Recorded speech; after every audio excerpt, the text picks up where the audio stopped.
I signed off on the pre-dive at 0540, when the sea still looked like a graphite sheet, and our bow lights cast their cones into a low morning haze. The Mariana wasn't dramatic from the deck. It didn't need to be.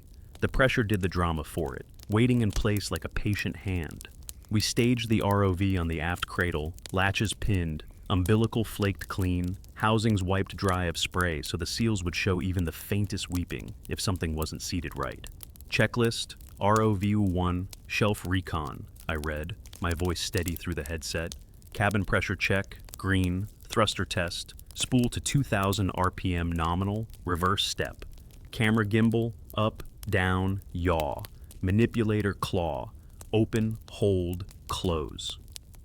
The claw came together with its usual modest authority, a professional handshake. The black box recorder's LED blinked once per second, then settled into the program cadence we used for long drops. The bathymetry map lay folded beside my elbow, our little quilt of soundings taped from past cruises and public sheets, annotated with pencil arrows, eddies, rocks that ate tethers, a slope that threw back false bottoms when the thermocline was sharp. We were here for a slow transect, top of a shelf, down a broken lip, and onto a plane of silt we'd mapped but never seen. The plan was honest work. Set a baseline, confirm gradients, collect a few cores with the manipulator where the silt looked undisturbed, and seed a pair of data pucks that would listen to pressure micro-oscillations over a month. Nothing urgent, nothing heroic. That was my preference. I do not like hurried science. By 06:15 we had the crane swing over, and the ROV kissed the skin of the sea with the clean, quiet confidence of a tool built for one task. The tether paid out in a slow golden ribbon. Deck to control, splash, I logged. Our pilot took the stick in his light, exact way, fingertip pressure only, keeping the umbilical over the stern so the hull wouldn't chew it. The feed flickered, then steadied. Surface bubbles, a field of shifting coins, then dimmer blue as the surface noise dropped away. The pressure housings creaked softly through the frame, metal talking to itself the way old ships do at anchor. Familiar. Depth 50, the pilot said. I marked the slate. Our winch counter ticked, and I let my eyes adjust to the series of numbers that became habit over time. The ones that told you if your descent was clean. Descent, tether tension, attitude. They made a chord you could hear even if you never learned music. Procedural texture forms the floor you walk on. When the floor is strong, you feel almost simple joy putting one boot in front of the other. I called out the headings as the pilot crabbed a few degrees to ride a mild current. We were on the lee of a forecast swell set. The wind at the surface had fallen out at dawn, but the long, low push still came from the east. Above us, the ship's hull knocked a slow conversation with the sea. Inside control, the smell was metal and salt, and a thin, euphoric thread of coffee from the cup I kept forgetting to drink. At 100 meters, the first wall of darker water slid past, thermocline. The cameras grained, then metered. The image cleared to a soft green. A jelly crossed the lens like a floating loop of handwriting. Pressure rose in the logs, feathered by the slight surge of our descent. No surprises, not yet. We hit the shelf at 340 meters, an uneven apron of broken carbonate and sand pockets, less level than the map had implied. I set us onto a heading for the first waypoint and signaled the pilot to creep the manipulator out and test the sampling jaw near a patch of pale silt that looked undisturbed by burrowers. Our ship drifted in small arcs above us. The tether swayed with it, imparting a slow, almost maternal rock. Manipulator. Contact. Minimal disturbance, I said. The jaw dipped, lifted, and the silt held its contour as if it hated to remember touch. The first breadcrumb arrived as a subtraction, not a thing. Our acoustic altimeter registered a faint ping I didn't send. It was the sort of blip you ignore on a busy day, just above the noise floor, at a frequency we knew, but with a timing that wasn't ours. I glanced at the console clock. So 6:38:12.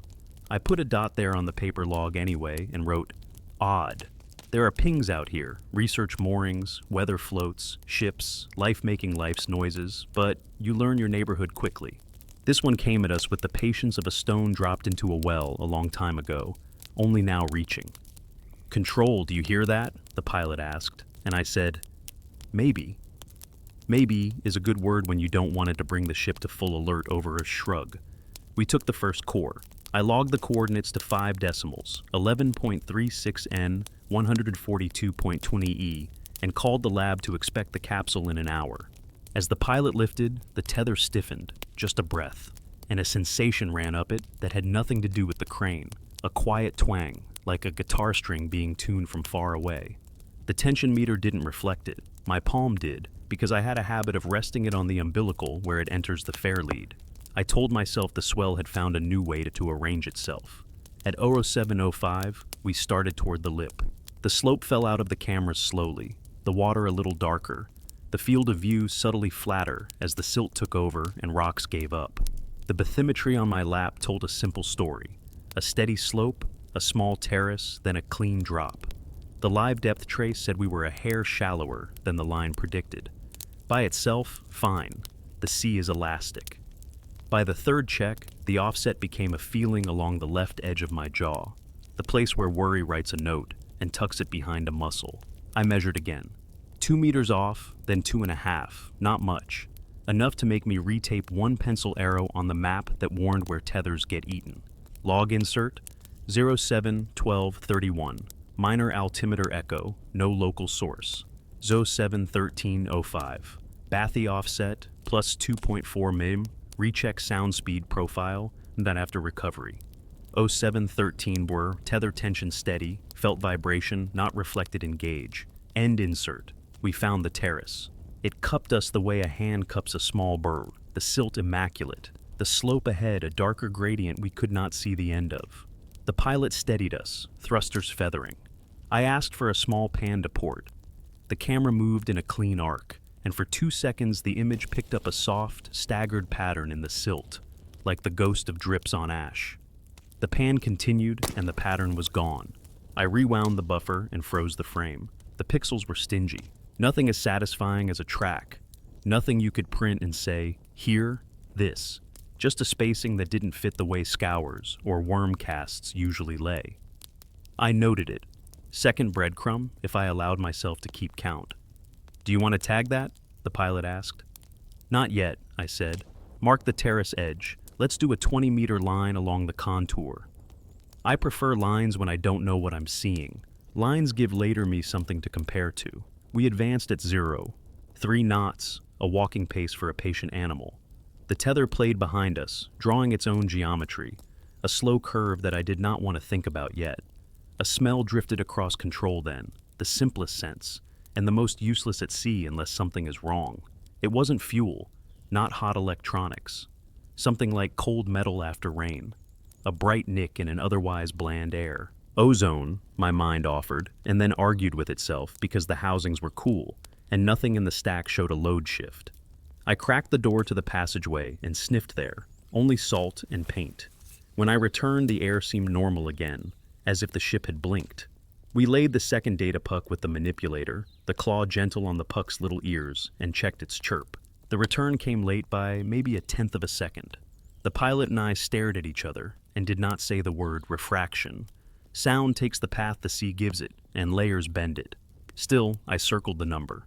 Late returns add up, the way small debts do. I should say here that I had orders. Stick to transects. Do not chase anomalies until after baseline.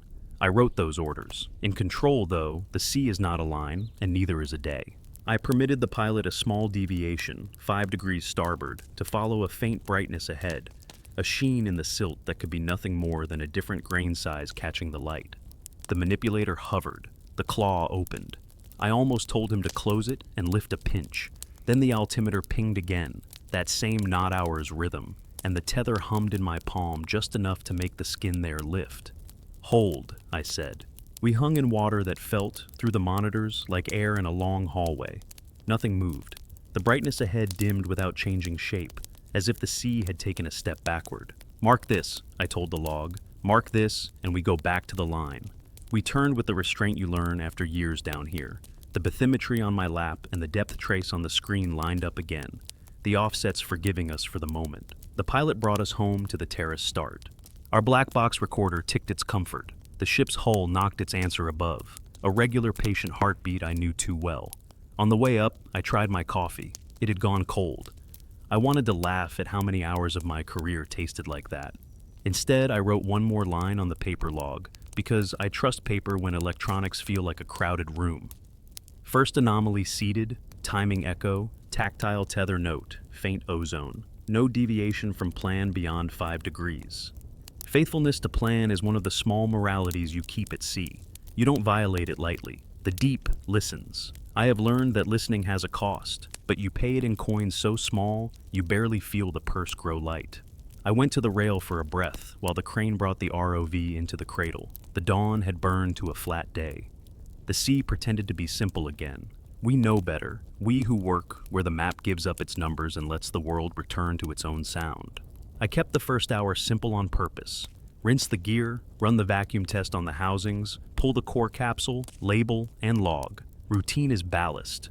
While the ROV dripped itself back to deck, I crouched with a rag and my pencil and checked the faceplates for weeps. No fog, no salt creep at the seams. The pressure housings rang dull when I tapped at them with the wrench. A sound I knew, a note like a muted bell. Our black box recorder gave its patient blink, once per second, the program cadence I'd set over breakfast a week ago. We swapped the sampling tray for a small sled that carried the listening pucks, then rolled the battery sled forward on its rails to check the state of charge. Should be 92, I told our pilot, accounting for descent, thruster trims, 2 arm cycles, lights, camera. It read 81. I stared. The readout wasn't jitter.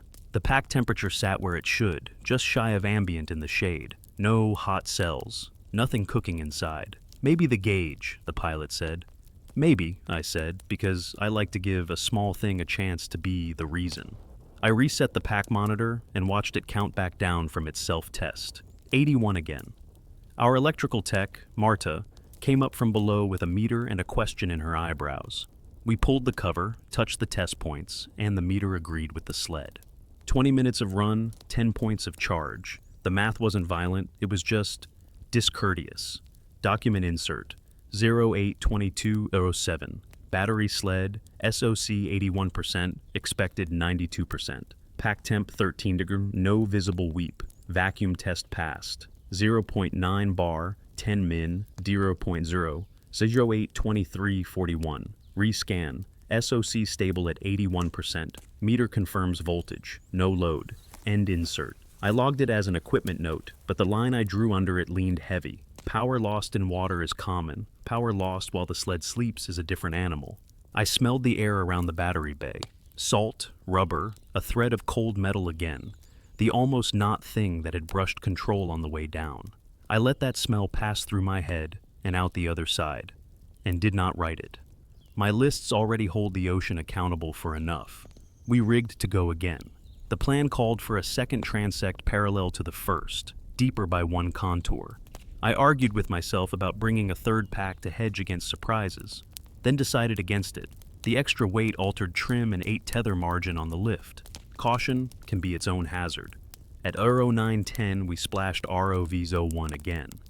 Deck to control, splash. The pilot took the stick. The tether snaked out more lively now that the sun had found its angles and the breeze had come up a touch. The bathymetry map stayed near my right hand. I had pasted a fresh strip of clear tape over the pencil arrows so sweat and spray wouldn't smear them. Above the noise of the deck, we could hear the winch hum, the sound a calm animal makes when it knows its job. Descent felt normal at first. 50, 100, thermocline, cameras adjusted. Our little jelly handwriting crossed the lens again, as if we had turned a page to the same place. The black box recorder blinked, 1 per second. I watched it out of the corner of my eye. It was a comfort the way a bedside clock can be, regular, low, steady. It missed a blink at 092413. Not a double-speed catch-up, not a surge, just a pause, a held breath, then back to 1 per second. I wrote it down and added a question mark. Electronics blink, people blink.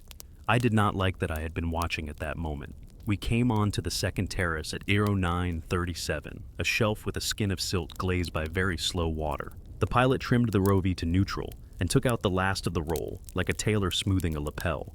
Neutral, he said. Holding.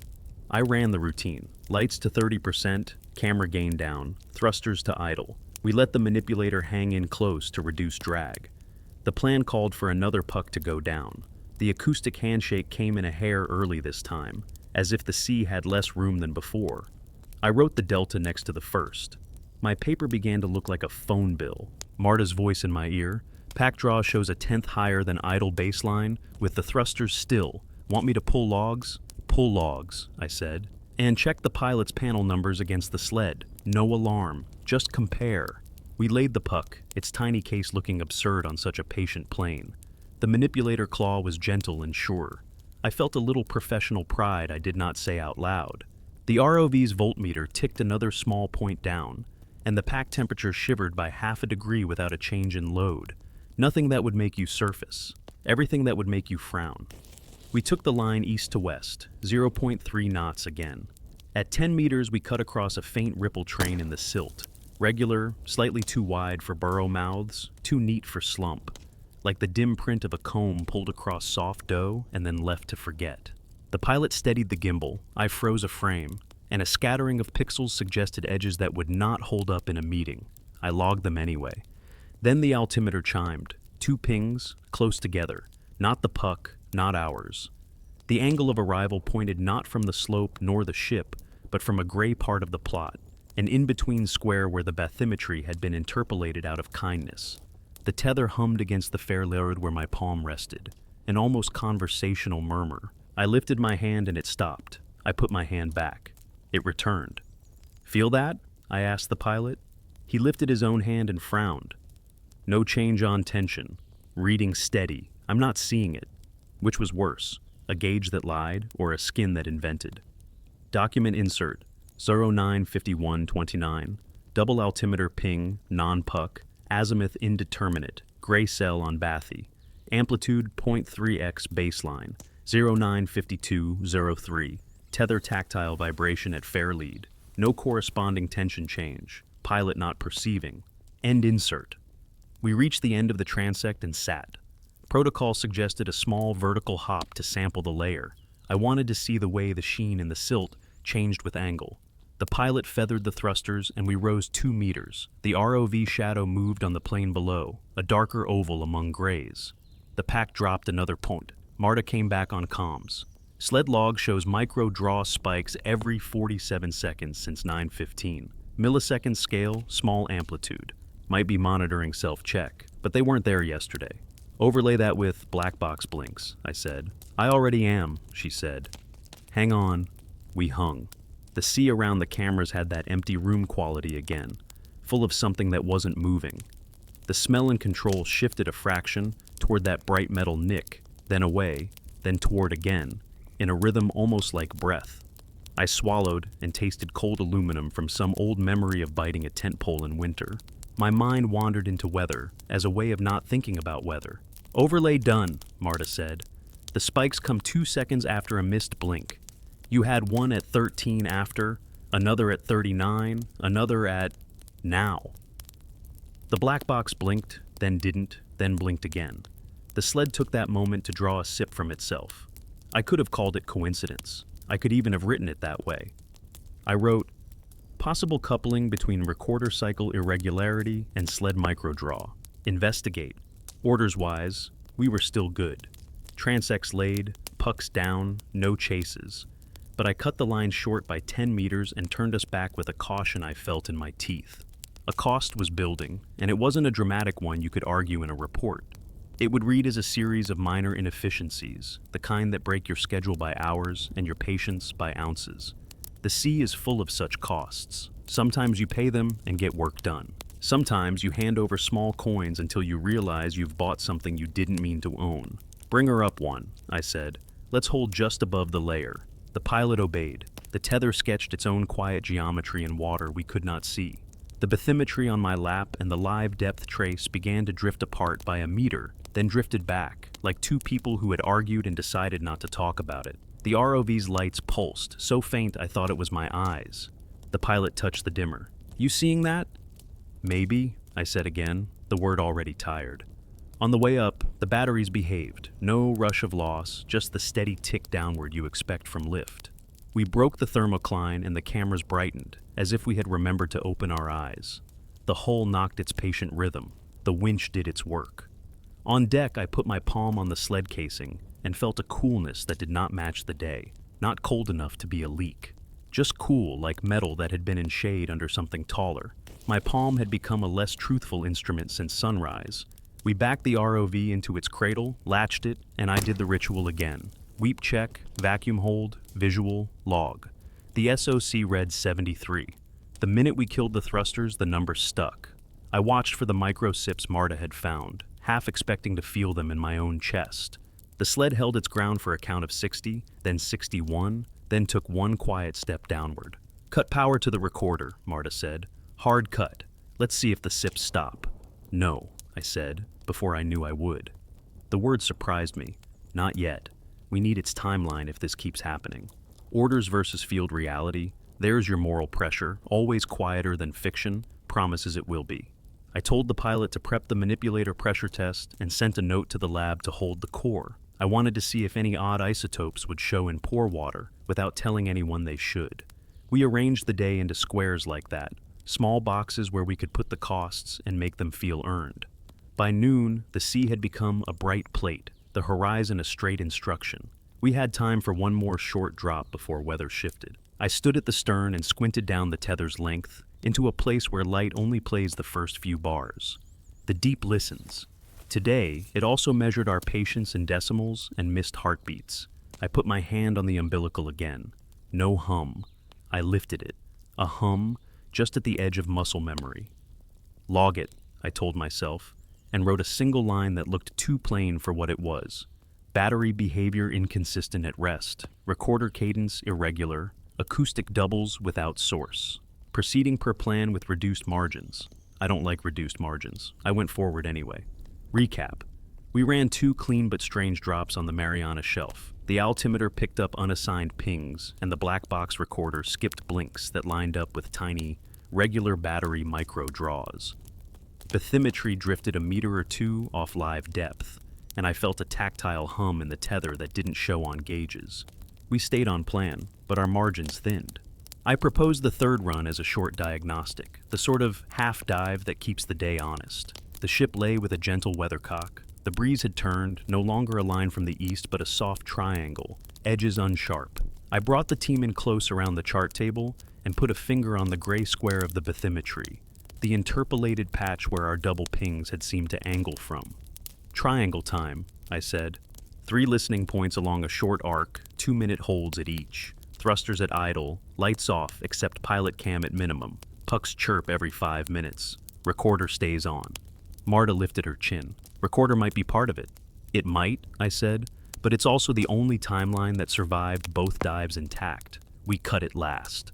No one argued. The ocean had its hand on our shoulder all day, and, collectively, we had learned to keep our voices low. Procedural texture steadied me as we rigged. Umbilical flaked clean, strain relief inspected and retaped, pressure housings wiped dry, manipulator claw stowed mid-travel to lower its profile, black box recorder cadence checked. 1 blink per second, the shipboard metronome. We added a thin band hydrophone to the ROV frame, wired to the spare input, a quick body job with a bracket that wasn't beautiful but was strong. I penciled H1 temp mount OK 2Ks next to the diagram and dated it. Document insert 130418. Pre-dive diagnostic brief. 3-point arc, 20 milliseconds spacing along 305 degrees bearing, holds 2 minutes. Log altimeter, gyro, strain, hydrophone in sync. Recorder on. Pack SOC 73%. End insert. We splashed at 1322. Deck to control, splash. Descent felt procedural and dry. 50, 100, the thin fog of the thermocline, cameras stepping down their gain, picture cleaning itself like a window you've already wiped twice today. At 300 meters, I called for idle and quick instrument checks. Hydrophone baseline hiss, low. Altimeter clean, 1 per second out, 1 per second back, small scatter. Point A, I said. The pilot brought us to the mark, 20 meters above the silt, lights at minimum. The ROV's body took on that drifty calm I like, almost hanging, but with honest work happening inside its little corrections. We held 2 minutes. On my pad, I drew a simple grid and started counting seconds against the recorder's blink, marking little crosses where the hydrophone showed anything above the hiss. At 13:30:41, we got a late altimeter return by a tenth and a micro draw on the sled 1 second later. I made my crosses. Late, draw. The recorder blinked, then paused, then blinked. Point B, I said. We eased 20 meters along the bearing. The tether drew a slow curve behind us. Tension read steady. My palm felt a buzz, abrupt, then gone, like a fly hitting a window. I lifted my hand. It stopped. I put my hand back. Nothing. The hum had learned my attention, or I had. We held 2 more minutes. Hydrophone caught a narrow, soft ping, fainter than the pucks, not our frequency, a little too tidy. Angle of arrival software tried to be helpful and gave us a wedge that overlapped the gray square on the bathymetry. Not enough for a paper, more than enough to feed a superstition. The pilot murmured, "You want me to steer for the center?" "Negative," I said. "Triangle completes first." Orders aren't only for bosses. Some are vows you make to yourself to keep your hands off the easy lever. Point C sat close to the slope's lip, where the shelf began to pitch down for real. We trimmed for minor roll as the silt gave way to rougher patches. 2 minutes. The hydrophone picked up nothing. The altimeter offered one fast then slow return pair, as if something briefly cut the path, then moved off. The black box kept its blink. I almost exhaled when it missed one, right on time with the sled's little sip. My pencil stalled, then went on writing. Document insert 134203. Hydrophone, single faint ping at B, approx 3.2 kurs, none at AC. AOI wedge spans interpolated bathy cell. Altimeter, late return at A, plus .1s, split at C, short, long. Recorder, misted blinks at A, X1, B, X1, sled micro draws at +1s after each. End insert. We should have ridden the line back to A and recovered. Instead, I asked for a controlled, tiny deviation, barely a gesture. Take 2 meters down and 5 meters into the gray. The pilot ticked us forward. The cameras saw nothing special. Silt, a scatter of shell, small burrow mouths like punctuation marks. The shadow oval of our body easing over a plane without temperature. The hydrophone hissed. The altimeter pinged. Beyond its return, a second echo came back with a tone that sounded more like a room than an object. Soft edges, the sort of tail you get near textured rock or weed or a field of small scatterers. The map had shown none of those. "Hold," I said. We held. I listened for the ship's hull knock through the frame, my day's heartbeat. It was there, but on a beat that felt just off, as if the echo of it had gone a longer path and then pretended to be native. I ran a quick mental check against swell set and depth. The math didn't fix the feeling. Marta again. Sled SO just lost a point without corresponding load. Recorder blink missed at the same instant. That's 4 pairs this run. "Copy," I said. "Log it." The words were mechanical. I felt something like embarrassment for asking the sea to explain itself. We edged farther, and the bathymetry on my lap added another minor sulk. Our live depth drifted a meter deeper than it should without the bottom changing. I chose to treat it as a local sound speed quirk. My pencil didn't believe me. The line I drew looked like a hand trying not to shake. To break the loop of watch, wait, worry, I put us to a mundane task.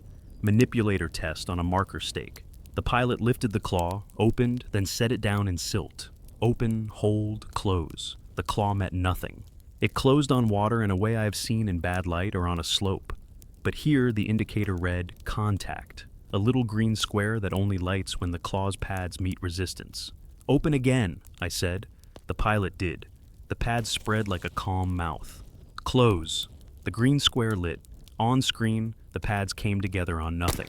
The claw's encoder said it had stopped 2 millimeters earlier than air close. The force curve showed a shoulder, as if it had gripped a thing with no picture. We let go. The claw drifted back inboard. The hydrophone picked up a click that might have been ours or might have been the sea remembering us. The altimeter returned clean. The black box recorder blinked, blinked, missed, blinked. I made myself do what I'd told the team we'd do. Triangle complete, recovery. Voices came back in the clear. The pilot took us up. The tether felt smooth under my palm, too smooth, like a rope that had lost its tooth.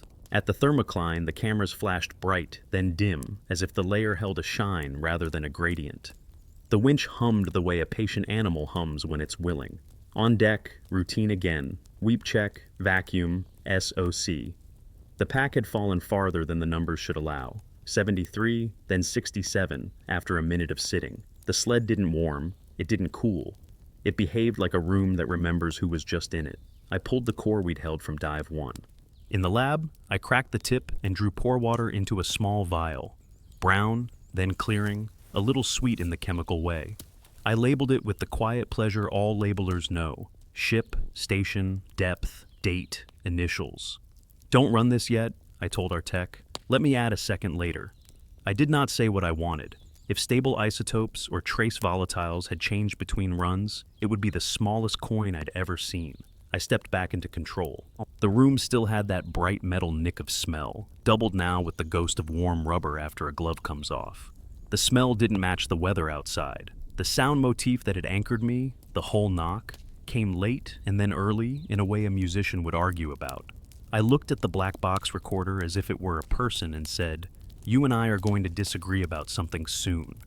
Moral pressure pressed. Orders, schedule, fuel, the promise made to a grant monitor who had never been to sea. "Fourth run?" the pilot asked, casual voice, careful eyes. "No," I said. "We do not chase a ping that doesn't own a return address. We rerun the first transect as is, no deviations, and we see if our coins stack the same." I took the bathymetry map and, with a small motion I hoped no one saw, I taped over the gray square with a blank piece of paper, the way you cover a mirror in a room where someone is trying to sleep. "Mark a new start on the shelf," I said. "We pretend the day just began." We rigged, we splashed, we descended. The sea complied by being itself. The altimeter pinged. The hydrophone hissed. At 300 meters, the recorder missed a blink and the sled took a sip. I wrote 2 crosses that landed exactly where their sisters lived. On the shelf, the silt looked as before, and the dim comb marks were there only if I half closed my eyes. "Line east to west," I said. The ROV slid forward. 20 meters in, the bathymetry and live depth parted by 2 meters and came back together like a couple practicing reconciliation. The tether's hum found my palm, on, off, time not to swell or winch or thruster, but to a slower thing I could not name. I marked time against the recorder's blink, against breath, against the pilot's habit of clearing his throat at the end of a hold. "Control, we've got a ping," Marta said in my ear. "Same band as B. AOI wedge, it's broad, like it's arriving from more angles than we own. Log it," I said, "and note that we're not going to center it today." The manipulator claw floated into the corner of the frame, quiet as a hand that's been told to keep still. I tightened my headset. We finished the line, then we go up, then we plan the night. The deep listened. I listened back with equipment and muscles both. Neither liked what they heard, but both understood what we owed the plan. We put our coins on the table, small ones, counted out with a steadiness that embarrassed me by how much it resembled faith. Recap. Our third run used a 3-point listening triangle near a gray patch of bathymetry. We logged faint, non-puck pings, split late altimeter returns, and a 1-second coupling between missed recorder blinks and tiny battery micro draws. The tether sometimes hummed only under my palm. We completed a conservative rerun rather than chase the source. The afternoon slid into that baked brightness the Pacific does before it exhales to evening. We stood down from the water long enough to move information. "If we cannot change the sea, we can change what we know," I said, mostly to myself. I pulled the black box micro SD, cloned it, and mounted the copy at the analyst station. The recorder writes a simple multiplexed stream. Time code, IMU, pack telemetry mirror, thruster PM, light levels, hydrophone channel, altimeter timing, gimbal encoder, and a low-res pilot cam image for synchronization. It's not cinematic, it's honest. Procedural texture. I set a 30-minute window starting 5 minutes before the first triangle point and ending 10 after the rerun line. I enabled time snap to the missed blink marks and told the software to stack all such marks like hash lines on a ruler. If we were buying something small and strange with our little coins, this was the table where you dump the change and count it. "Play 1, I said. The pilot leaned in. Marta stood with arms crossed, meter still looped around her wrist like a stethoscope she'd forgotten to put away.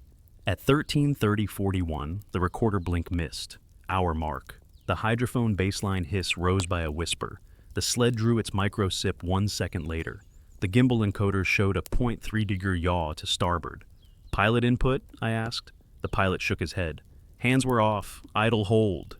"Wind or water on the frame," Marta ventured. "Could be," I said. I rescrubbed, this time splitting the screen. Pilot cam on the top, gimbal encoder trace beneath, the manipulator control channel on a small strip at the bottom, and time differential between altimeter out and return overlaid as a faint line. We watched the second miss. Same pattern, hiss up a hair, sip, and then gimbal yaw 0.3 degree to port, as if answering the first.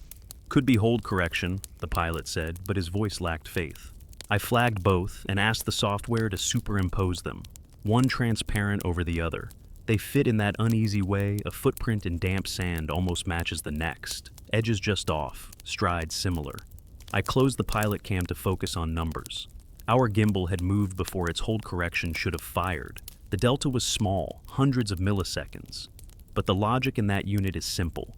You command it, it moves. Gravity and drag do the rest. I scrolled backward to check if the IMU had signaled yaw first. It hadn't. The gimbal registered an intent nobody ordered. It would have been easy to call this noise. I tried. I failed, softly. Document insert. 150712. Review of recorder stream. At blink miss events E1 E4, observed gimbal encoder step plus 0.3 dg, a 250 ems before IMU yaw. No pilot input registered. Sled microsip at plus 1.0 s after each miss. Altimeter deviates by by plus 0.8 nullcles in same windows. End insert. The ship's hull knocked, modest as breath. On deck, a gull laughed at its own luck. In control, the smell bent toward that bright metal nick again, as if the room had remembered a thought and wanted to share it. Do we have spare gimbal? Marta asked. Or do we accept personality in this one? Personality is for names, I said. Tools get behaviors. We verify. I pulled a table fan from the locker, aimed it at the camera sphere, and told the pilot to power just the gimbal and pan at speech speed. We watched the encoder numbers against the free rotating vane on the fan. A rough airflow check. Smooth, obedient, no pre-echoes, no anticipatory ticks. I killed the fan and turned the lights down. Again, I said, still obedient. Then I dimmed the room and played the stack of missed blink marks in silence, eyes on the trace. The pre-echo moved in the replay and nowhere else. Okay, I said, that's not a hardware quirk. Then what? The pilot asked. Borrowed timing, I said, because a phrase had to stand somewhere on the page, or the page would feel empty. We still owed the day one more transect, short, conservative, and boring on purpose, to close our grid and justify our night fuel burn. I filed a short update to the log for the Grant monitor. Progress steady, anomalies noted, with invariance. I did not possess the grammar to write. I think our camera sometimes wants to look where we'll look next. By 16:10, shadows had sharpened on deck. We rigged ROV-01 light for a quick out and back. I insisted on a fresh vacuum test on the pressure housings, though we'd done one at lunch. The gauge pulled, buzz 0.9 bar, held 10 minutes, the 0.0. The hatch O-rings were crisp and clean. No excuses, I told the machine. Do only what we ask. We splashed. The descent was familiar now, welcome as a routine door. Thermocline at 100, video grain softening to a workable green-gray. No meteors in the sensor. At 320 meters, we leveled and started our short corridor along yesterday's first path to check repeatability. At 16:32:08, the recorder skipped a beat. My hand, apparently a creature by then, went to the tether. Nothing. I took it away. A faint buzz whispered along the fair lead. I wrote it down with the tedium of virtue. Light to 20%, I said. The pilot dialed down. The silt looked like silt. The small combing marks were where memory said they should be. The manipulator claw swung a centimeter as if to scratch its wrist and then stilled. Claw to park, I said. He toggled. The indicator acknowledged. The claw did not move. The pilot toggled again. This time it parked with sudden docility. A student who had thought of an argument and decided the grade wasn't worth it. Breadcrumb 1. A control acknowledged before its movement existed. Breadcrumb 2. The gimbal pre-turned during missed blinks. I wanted something prosaic to follow, so I ordered a quick sediment pinch. 2 millimeters, surface only, I said, because limits comfort me. The claw lowered, the pads touched, the green square lit, and the pads closed on silt with a shy squeeze. As the claw lifted, the altimeter return split, short, long, and in the longer tail I heard that room done again, the one that sounded like soft edges. AOI? I asked. Wedge is broad, Marta said. Seems like we're hearing ourselves from more places than we own. Write that, I said, and she laughed without humor. I don't know how, she said, and wrote it anyway. We took our boring line. It was not boring. At its midpoint, the bathymetry slid cleanly under us and the live depth followed like a good dog. Then the live trace jerked 2 meters shallower with no camera change, no thrust, no anything. Hold, I said. We held. The trace came back like a fisherman who'd almost let go of his net and then thought better of it. I log shorthanded it as SD, spatial drift, with a circle. Circles mean do not explain yet. Document insert 164719. Spatial drift, live depth 2.0 m for a 1. 8s, no corresponding visual IMU change. Recovered without input. Logged SDO 164902. Manipulator park. CMD acknowledged. 150 Ms before input. Control panel event. Possible UI timestamp skew. Verify. End insert. We recovered clean. On deck, I went straight to the analyzer. Numbers again. The stack of missed blinks made a ladder across the screen. I overlaid gimbal motion. The little pre-turns looked like someone clearing their throat before speaking. I overlaid the manipulator's park acknowledgement channel and the pilot's button to press. The first park during the dive had acknowledged before his input. Timestamp skew, I told myself, because there are only so many names. Let's check the pilot panel's quartz, Marta said, as if she had read the thought. We opened the console's back and scoped the clock. It held steady. We tapped the line in case of a loose earth. The numbers did not flinch. The room's smell sharpened and then thinned. I told myself it was solder. Dinner? The cook asked from the door, like a human tugboat nudging us toward a channel with lights and routine. I nodded. After one more pass, I said, and rolled the time a second time. You start to see faces and noise when you're tired. You also start to hear patterns where the sea is, in truth, only being itself. To keep myself honest, I exported a 10-minute selection with time baselines knocked out and asked the pilot and Marta to mark where they thought the pre-turns lived. Blind. Their marks landed within a second of mine, 3 times out of 4. It was not proof. It was enough to keep me from believing I had invented it. We slept the ROV. I walked the deck. The tether lay in careful loops, clean, fair, a thing we had asked and it had done. I touched it and felt nothing. Good. I breathed the evening, diesel clean, rope, fry oil from a pan. And beneath that, a ghost of cool metal after a storm. Weather says one thing, your tongue says another. I resent my tongue when it acts like a barometer with opinions. The night plan, written in neat lines. Early watch maintenance. Midnight CTD for sound speed profile to recheck altimetry, 2-hour drift to let pucks listen, then a deep shelf drop at dawn, if wind held. I taped the plan by the comms because paper dictates better than voices when eyes are tired. Before lights out, I wrote a private note at the bottom margin, something I usually avoid because logs are for the ship, not the person. Private note. During blink-miss windows, the ROV behaves as if it anticipates our intent by fractions. Encoder shows pre-turn, park acknowledges pre-press. Treat as clock bleed until disproved. If disproved, reconsider language. Language does not like watches. Tools do not watch. They report. The title crawling at the top of my typed plan found me anyway as I killed the overhead. ROV watches back. I deleted it, because we do not dramatize equipment on a ship where a misread light can cost a life or a season. In my bunk, the hull knocked its patient meter, 1 beat late, 1 beat early, like breath that cannot decide on its own tempo. I counted a few of those and let the sea do what it has always done, turn us into listeners whether we intended to be or not. Recap. Night review confirmed our odd coupling, missed recorder blinks, lining up with millisecond battery sips and tiny, uncommanded camera pre-turns. A short rerun behaved boringly, yet we logged split late altimeter returns and a brief live depth drift with no visual change. We slept the ROV, scheduled a midnight CTD to clean up sound speed errors, and planned a dawn shelf drop if weather held. At 0040, I was back on deck in a fleece that smelled of salt and solder. We swung the CTD rosette over. 12 bottles, pump on, seabird logging. The line hissed through a gloved palm as the ship idled leeward.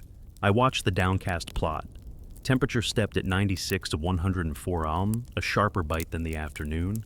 Salinity barely twitched. Sound speed shaved 4 to 6 meters per second across the thermocline, then crept up with pressure the way it should. Nothing exotic. We fired 2 bottles just above the step, 2 just below, to feed the lab their clean lines. If the altimeter is lying, I said to no one, let it be because we asked it to, not because we forgot the water. The drift came at 0210, engines on idle, deck lights hooded, pucks clicking their 5-minute chirp into quiet. The hydrophone we had mounted on the ROV frame now hung over the side on a fair lead, our poor man's ears. On my pad I kept a tally, chirps, doubles, intervals. Twice in an hour we heard a faint, too tidy ping near 3.2 key Shurdian arriving as if from a dull bowl rather than a point. The ship's hull knocked its patient meter. Sometimes it seemed to knock back. By 0430, the east looked bruised with a hint of light. Wind 5 to 7, swell low, a plain day promising to behave. Dawn drop, I told the pilot, and we dressed the vehicle like a ritual. Housings wiped, ports cleaned, vacuum pulled and held, manipulator claw greased, and then wiped clean again. Lights tested to 20% with no flicker. Thrusters spooled to 2,000 RPM and back. I had us add a slim messenger, 3 millimeters of nylon, with 2 reflective tags every 10 meters, clipped to the tether shackle and trailing to a small drop weight. It was a current sense hack. The messenger's hang would hint at shear against the umbilical if a layer tugged in a different direction. If something's borrowing our line, I said, I want to see it tug. Marta squinted at the rig. You sure about toys today? I'm sure about knowing when to stop early, I said, which is not the same thing. We splashed at 0512. Deck to control, splash, descent, 50, 100, thermocline flash, cameras settled. My shoulders did too. The recorder blinked its piece. The pack read 89, exactly where the math liked it. The hydrophone baseline hiss sat low. I let my palm rest on the fair lead. It felt clean, like a taut string before the first note. At 280 meters, the recorder missed a blink. My hand felt a small vibrato, a musician's embellishment, nothing the tension gauge would confess to. The sled took its tiny sip at 1.0s. Mark, I said, and drew a quiet cross. We came onto the upper shelf in a light whisper of silt our thrusters could blow if we didn't mind our feet. Hold 20 above bottom, I said. The pilot trimmed. I watched the messenger's tag in the pilot cam's edge where it lay against the umbilical during the first part of descent. It should have hung like a lazy tail. It did until it didn't. At 0601, the tag twitched sideways against the curve of the umbilical, not in the direction of ship drift, not in the small surge of our own motions, but in a long, slow pull toward the bearing of that gray bathymetry square we'd taped over last afternoon. Tether shear? The pilot asked. Wind hasn't shifted, I said. Ship's weather-cocked, engines at idle, that's not us. Breadcrumb 1, the messenger was being asked a question by a water that hadn't introduced itself. We took the line along a new contour, parallel to yesterday's first. The manipulator claw floated inboard, pads half apart like a hand, not yet sure if it will reach. The altimeter clicked its rhythm. At 0613, split returns again, short, long, with that room-like tail on the second. The hydrophone caught a soft ping, not ours. The recorder blink missed. The messenger leaned a hair more toward the gray. My jaw set where worry goes to practice. At 0619, the live depth ticker did its sulking 2-meter step shallower with no camera change. At the same instant, the messenger's reflective tag slid tight against the umbilical, as if some small thing were taking the slack from a far end. Hold, I said. The pilot feathered thrusters to idle. The messenger stayed taut, the reflective square quivering in the pilot cam's edge like an animal trying not to show strain. Tension? I asked, ending bold. Nominal, the pilot said. Plus, maybe a tenth. Fair lead feel? Marta asked, having learned my bad habit. Fine, I said. It was not fine. My palm felt a buzz timed not to swell or winch, but to the recorder's 1 per second cadence. Buzz on, buzz off, blink on, blink off, until that cadence stuttered and the buzz shifted to meet it, as if two musicians had decided to share a tempo. I broke my own rule and let the manipulator out to half travel. "I want to see what the messenger's caught," I said.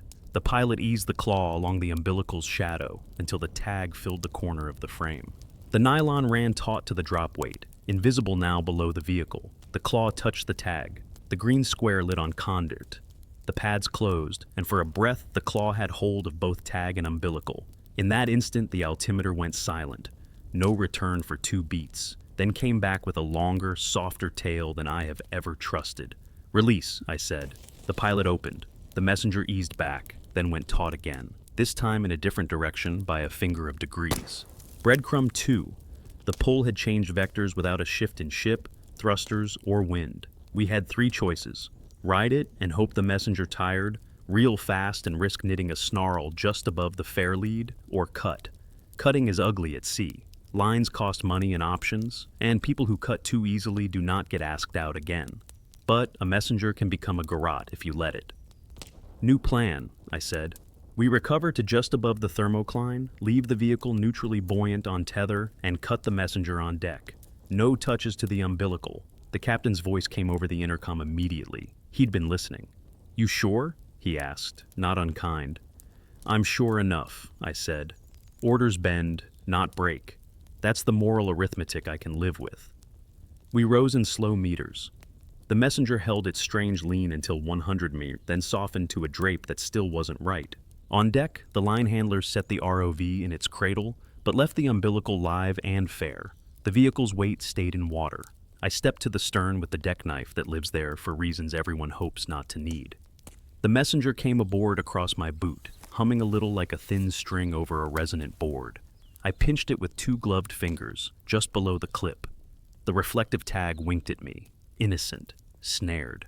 "Cut above the clip," Marta said. Closer than I'd realized, her meter still looped on her wrist like a habit she couldn't set down. "Don't nick the shackle."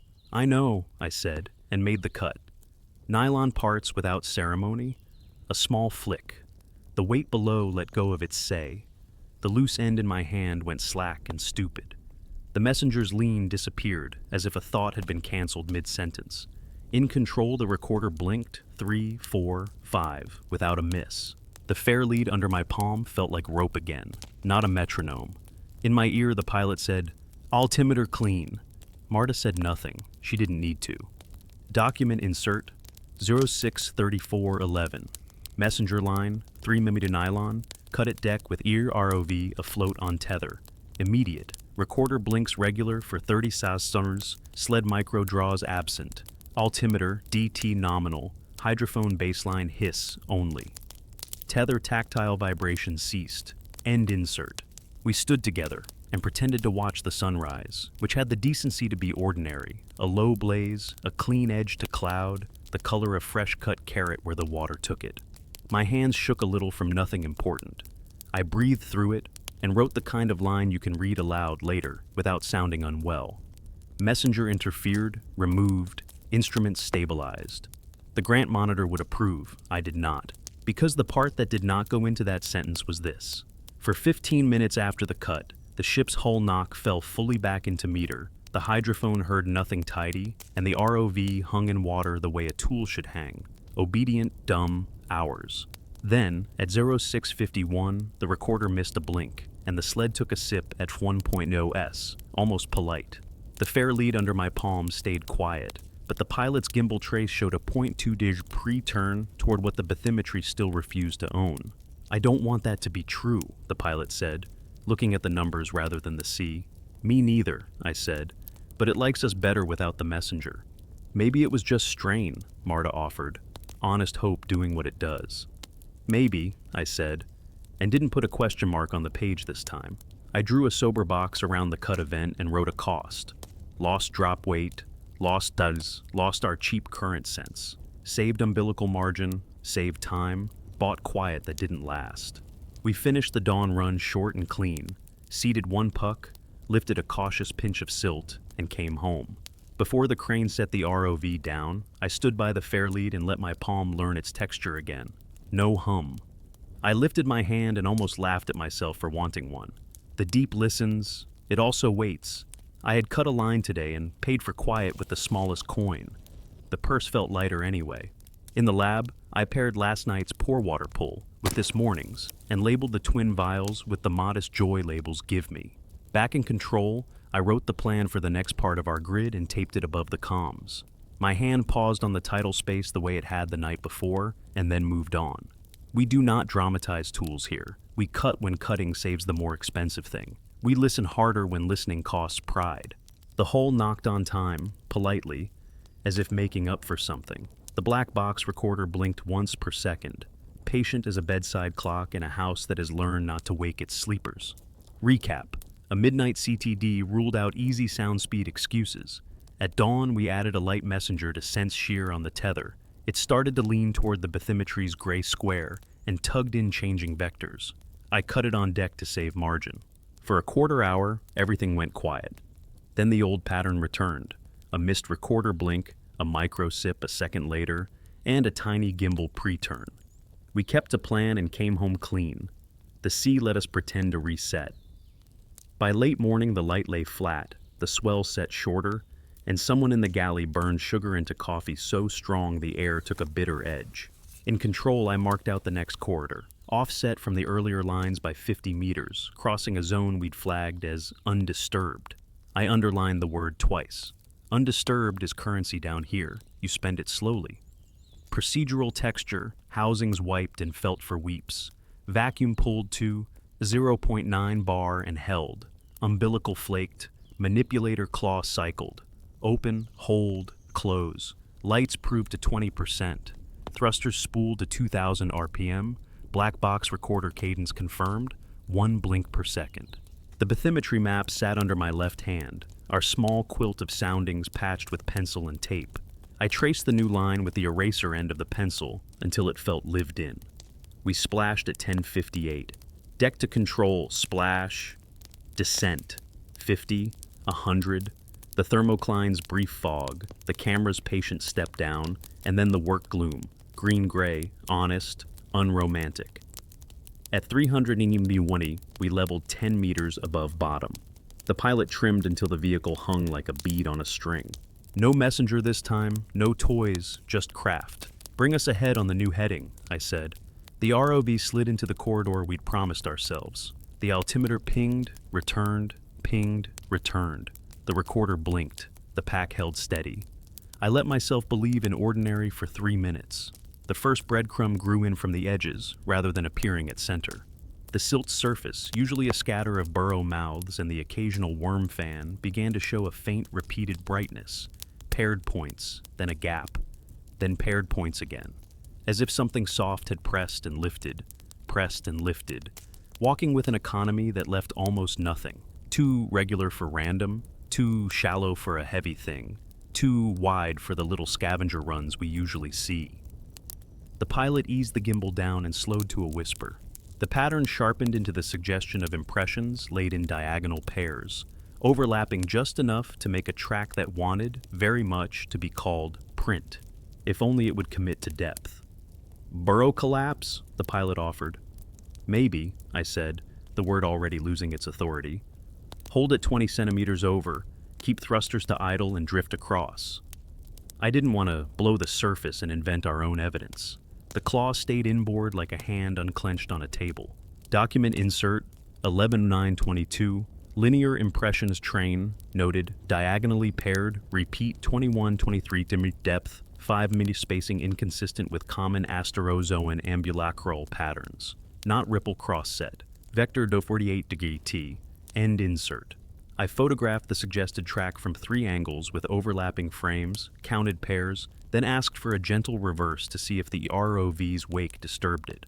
The plume lifted off the bottom in a cautious cloud, and, this was the second breadcrumb, part of the pattern dimmed and disappeared, while other parts held, as if some of it was recent enough to brush away and some was baked in by time, or pressure, or a touch that wasn't ours.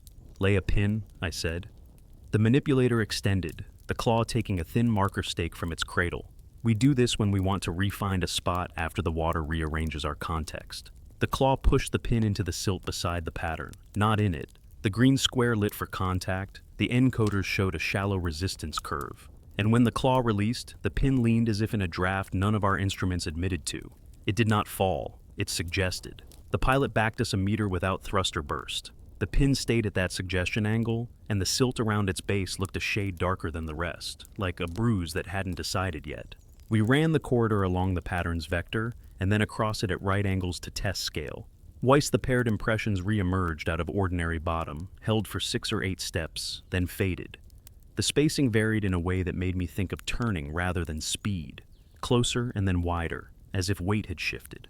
I sketched the bit that would never make our eventual map, because maps prefer lies that look like straight lines, small arcs, staggered pairs, a curve that wanted to braid with itself. At 11:21, the recorder missed a blink. The sled took its polite sip at 1.0 s. The gimbal pre-turned by 0.3 degrees toward the brighter half of the corridor. The tether under my resting palm stayed quiet. The hull knot came late, and then early around a swell that hadn't changed. I let it mean nothing, because some hours you must. We continued on. Let's try a silt pinch at the edge of a visible pair, I said. The pilot lowered the claw with the same care you use to lift a sleeping child's hand. The pads met the silt at what I thought was the empty space between suggestion and wish, and the green square lit contact. The force curve rose as if something firmer than silt were under it, then fell off, not like a break, but like a thing receding. When the claw lifted, the silt closed with that slow, nearly invisible relaxation mud does when it has been asked to remember something and then asked to forget. Bag the pinch, I said. We spiraled the sample into its capsule, a few grams of nothing that would need to become something in the lab. I wrote a label with the joy labels give me and tucked it into the tray. The tray clicked, the recorder blinked, and the hydrophone hiss lifted by the smallest hair, like an audience taking breath together. The pilot took us along the pattern's last known vector until it attenuated into common plane. Swing to starboard a meter, I said. He did. Nothing. Port, 2 meters. The pattern recommenced, not as diagonal pairs, but as a fainter comb, parallel lines, light as scratches, with a meter-long gap where the silt had been somehow less willing to accept memory. I marked it as SD, spatial drift, not because space had shifted, but because the narrative I was building in my head needed a neutral word. Document insert, 11:33:07, pattern morph, paired impressions, faint parallel combing, 5-7 cm spacing, length, 3 mi, gap, 1 mim with no expression, no change in current per ADCP, thruster output unchanged. End insert. Could be instrument shadow, the pilot said, generous to the gear. Could be, I said again. But let's leave pure guesses for drier shoes. I had him yaw us through 60 degrees without translation to see if any part of the ROV's own geometry was fooling the camera. The pattern didn't rotate with us. It stayed married to the bottom. At 11:41, the altimeter returned split short, long, the long tail bearing that room tone that had begun to feel like a cousin in the family you can't prove is yours. The pilot slowed further. A thin veil of silt lifted ahead of the vehicle's path and, but this is where language risked dramatizing, parted around nothing as neatly as if a small shape had passed, then settled again. I told my hand to lift from the fairlead. It refused for 1 heartbeat, then obeyed. AOI on any ping? I asked. Negative, Marta said. But the noise floor just dipped a hair like someone in the room stopped talking and then remembered they were allowed. I laughed once at that and felt the laugh die of embarrassment in my throat. Write it, I said. She did, because we write the odd lines as ballast for the sober ones. We needed a control, something to keep us from waking up certain. I had the pilot approach the pattern's end from an oblique against the slight current we did own. If it was a product of weak flow and ripple interaction, the oblique approach should change it. It didn't. If anything, the diagonal pairs grew cleaner for 3 meters, then ceased with a meanness that felt like a decision. The moral pressure of the plan pressed back. The Grant wanted a neat grid and 3 pucks by dusk. The captain wanted a schedule that smiled at fuel. My crew wanted lunch. I wanted to believe the sea would be willing to be mapped by rulers. 2 more frames and we break off, I said. Mark the end with a second pin. And the claw took the pin and set it with the same tiny lean as the first. This time, As the pads released, the pin's shadow stretched and then snapped back to itself, like an illusion a stagehand had failed to commit to. I called it a camera gain change in the log and hated how tidy that sounded. We turned to our exit heading. The bathymetry and live depth hugged for a whole minute, good and loyal. Then, near the first pin, they parted by 1.5 meters for 2 seconds. SDO again and rejoined. During the drift at the hydrophone heard a faint, out-of-band tick. Not our pucks, not our kit. Closer to the square we'd taped over on paper than I liked. I put a sober line through that thought and wrote, unassigned tick, amplitude 0.2x baseline, likely distant anthropogenic. Likely. The word looks respectable in ink. On deck, the routine washed the edges off my nerves. Weep check, vacuum, labels, tray to lab, SOC to log. The packet held better this run. No mid-air sips, no cheeky drops. Only the measured loss thrusters and lights would justify. The recorder blinked its bedside clock. The hull knocked its meter on time. I walked forward with the bathymetry map and a pencil and, with the captain's patient eye on me, drew the corridor we'd just completed. I added 2 tiny hash marks where the pins lived and a soft chain of dots where the paired impressions had shown. I did not name the dots. I did not draw feet or flukes or fins. I drew a polite ellipse at the spot where the combing had replaced pairing and wrote, expression change. Looks like a kitchen diagram, the captain said, kind. You happy? I'm disciplined, I said. I didn't know if it was a joke. In the lab, I set the fresh pinch beside yesterday evening's and this morning's. 3 vials, 3 labels, dates that were only hours apart, a bet that the smallest differences would admit to being real. I asked the tech to run headspace volatiles first, GC with a soft touch, and then stable isotopes on the pour water. No rush, I said, and both of us heard the lie. Before the afternoon drop, I went back to the first pin's coordinates with a hand-bearing compass, which is a ridiculous thing to use on deck over a trench. I let its needle settle anyway and wrote its little arrow in the corner of the page. The paired impressions in my mind liked that arrow. I told my mind to prefer instruments. It did, but sulkily. Private note, bottom margin. Patterns in silt suggest locomotion-like sequence. Too shallow for conviction, too regular for dismissal. 2 pins lean without falling. Local silt at bases slightly darker, as if pressure held and then released. Recorder power coupling persists at low intensity. No messenger. Treat as environmental plus timing bleed until proven otherwise. We went back to work. The day kept its face still.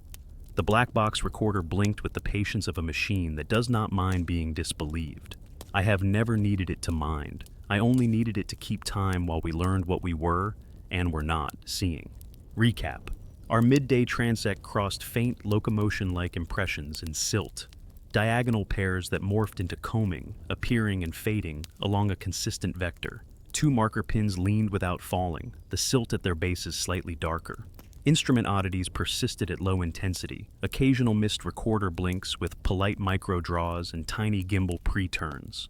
We logged everything. We named nothing. After a quick sandwich I couldn't taste, I asked for the one thing our notes kept circling without admitting to, a layer check. Not just the CTD curve we drew at midnight, but a hands-on traverse at the thermocline itself, a slow lateral drift with the ROV held inside the step, eyes level with the gradient, as if we were reading a watermark on glass. The captain raised an eyebrow. You'll have shear, he said. We'll court it, not marry it, I answered, and he didn't smile. Procedural texture steadies hands. We re-wiped housings, pulled vacuum to, but 0.9 bar and held, verified no weep at glands, spun thrusters to 2000 RPM, and listened for the clean note, ran the black box recorder's cadence, 1 blink per second, and rolled fresh tape on the bathymetry with a fine pencil line to mark a layer lane parallel to the slope. I briefed the pilot. Target depth 105 meters, mid-step by today's CTD. Speed 0.2 knots, lights 15%, hydrophone on, manipulator stowed, record altimeter det and IMU pitch, hold true on heading, let the layer move through us. We splashed at 1406. Deck to control splash. Descent ran like a metronome, 50, 80, 95. The water went from green to a muted film, a drape you could forget you had hung until it moved. The camera's grain corrected and then forgave. At 105 meters, we trimmed to neutral. Thrusters idled. The vehicle breathed in its little electronic way without advancing a sentence. Set lane, I said. The pilot inched us onto the plotted heading. On the monitors, the world flattened. No bottom, no sky, just a thin fog that thickened and thinned in a repeating pulse like someone inside the ocean was dimming and brightening a lamp, but gently. The hydrophone hiss rode low. ADCP numbers drew a small shear, half a knot south above the step, a quarter north below. Tether slack taking up and easing out with the patience of rope that had learned its owner.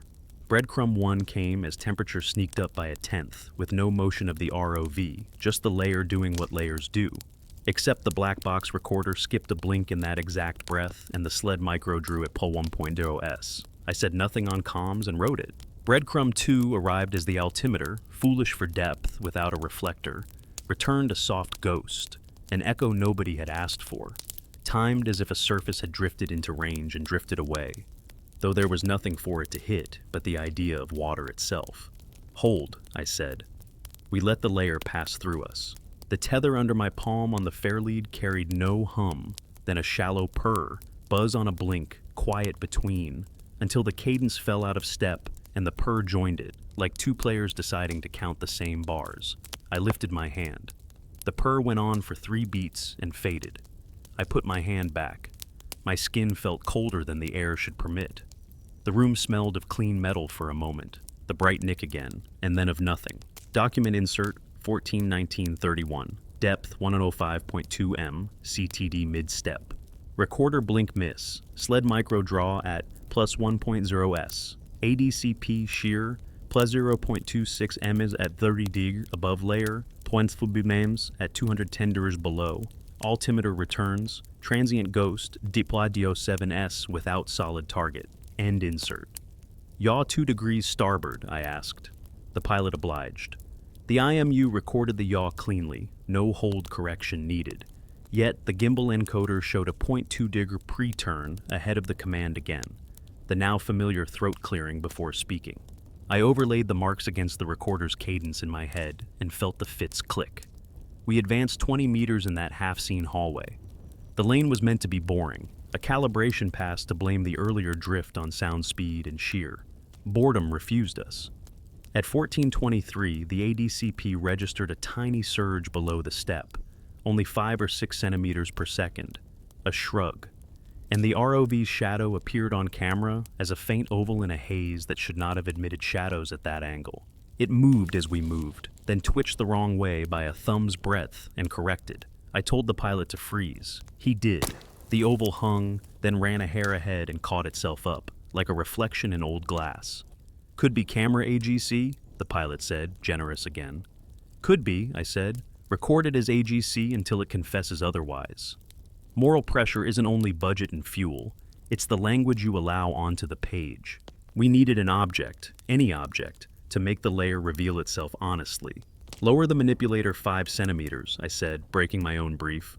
Just let the claw pads meet water below the vehicle. The claw extended a polite fraction and stopped. Pads parted. The green contact square flickered. On, off, on, though it had nothing to touch. Force curve registered a whisper, too light to be silt, too steady to be software chatter.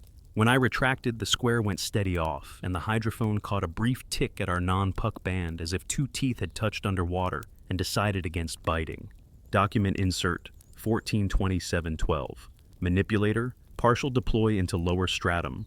Contact light flickers without mechanical resistance. Force channel shows 0.02, 0.04, N ripple. Hydrophone tick at where 3.2 kids non-puck. Amplitude 0.15x baseline. End insert. We resumed the lane. The bathymetry on my lap was useless at this depth, but habit made my left thumb press its edge as if paper could hold us true. Numbers kept us honest instead. Pitch, roll, yaw, velocity through water, ADCP shear vectors. Twice the yaw drifted 1/10 into starboard without input, synced within a second to missed recorder blinks. Twice the gimbal pre-turned back toward nominal, like an attentive dog correcting its own over-eager lean. Up 2 meters, I said. We took the ROV into the warmer side of the step. The cameras brightened by a shade and then dulled, as if the layer curdled light. The hull's knock, usually a polite metronome in my bones, Arrived late and then early over 2 cycles and settled, as if the ship itself had climbed a small stair and then remembered it preferred the landing. My chest found a rhythm that didn't agree with it and compromised. We reached the lane's midpoint and held. ADCP vectors drew a small braid, above to starboard, below to port. Nothing dramatic, only the layer admitting its complexity. The tether took up and fed in a breathing pattern. It felt good under my palm. Rope is honest. Then it wasn't. The fair lead hummed a quick skitter not aligned to swell or blink or ADCP. By the time I matched it to anything, it was gone. To keep myself from naming ghosts, I assigned the pilot a trivial chore. Roll 2 degrees port, hold, then 2 starboard. He did. The IMU's trace obeyed. The manipulator encoder, asleep inboard, logged a 0.3 in-out twitch during each roll reversal, as if slack tightened around an axis we didn't own, and the contact square thought about illuminating and did not. I wrote the twitch down and pretended not to admit where it wanted to live in my head. Let's mark a layer waypoint, I said, even though you cannot pin fog to a map. We dropped a microfloat, one of the little neutrals we carry for current work, tagged with a tiny pinger on a band far from our pucks. It should have hung like indifference. Instead, it drifted with the above layer vector for 2 meters, paused dead, bobbed a finger's breadth downward against buoyancy, then resumed, as if a hand had palmed it and let go. On the hydrophone, the new pinger's beat advanced and retarded by a tenth like a drummer, deciding where the pocket truly was. Track the float, I said, but do not chase. Orders versus field reality felt like a silver coin in my teeth, cold, with a nick. The pilot kept us in the lane. The float drifted out of frame. Its ping dimmed and then brightened without range change enough to justify it. The recorder missed a blink, the sled sipped, the gimbal pre-turned, the ADCP below layer vector softened, the altimeter caught a ghost and let it go. A braid of small anomalies, none with a badge. I placed them in columns on paper. Columns comfort me. We eased out of the step to 110 meters. The world sharpened. Not clear, but sharper, like waking in a room you know. The hydrophone hiss lowered, steady now, as if someone had resolved to stop whispering. I felt the impulse to call victory and hated it. This wasn't a win. It was a contour of behavior. On the climb, the manipulator claw brushed a filament of something in the water.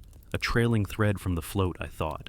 And the green square lit fully for half a second, force curve stepping to 0.1 N, a magnitude you feel in your own fingers.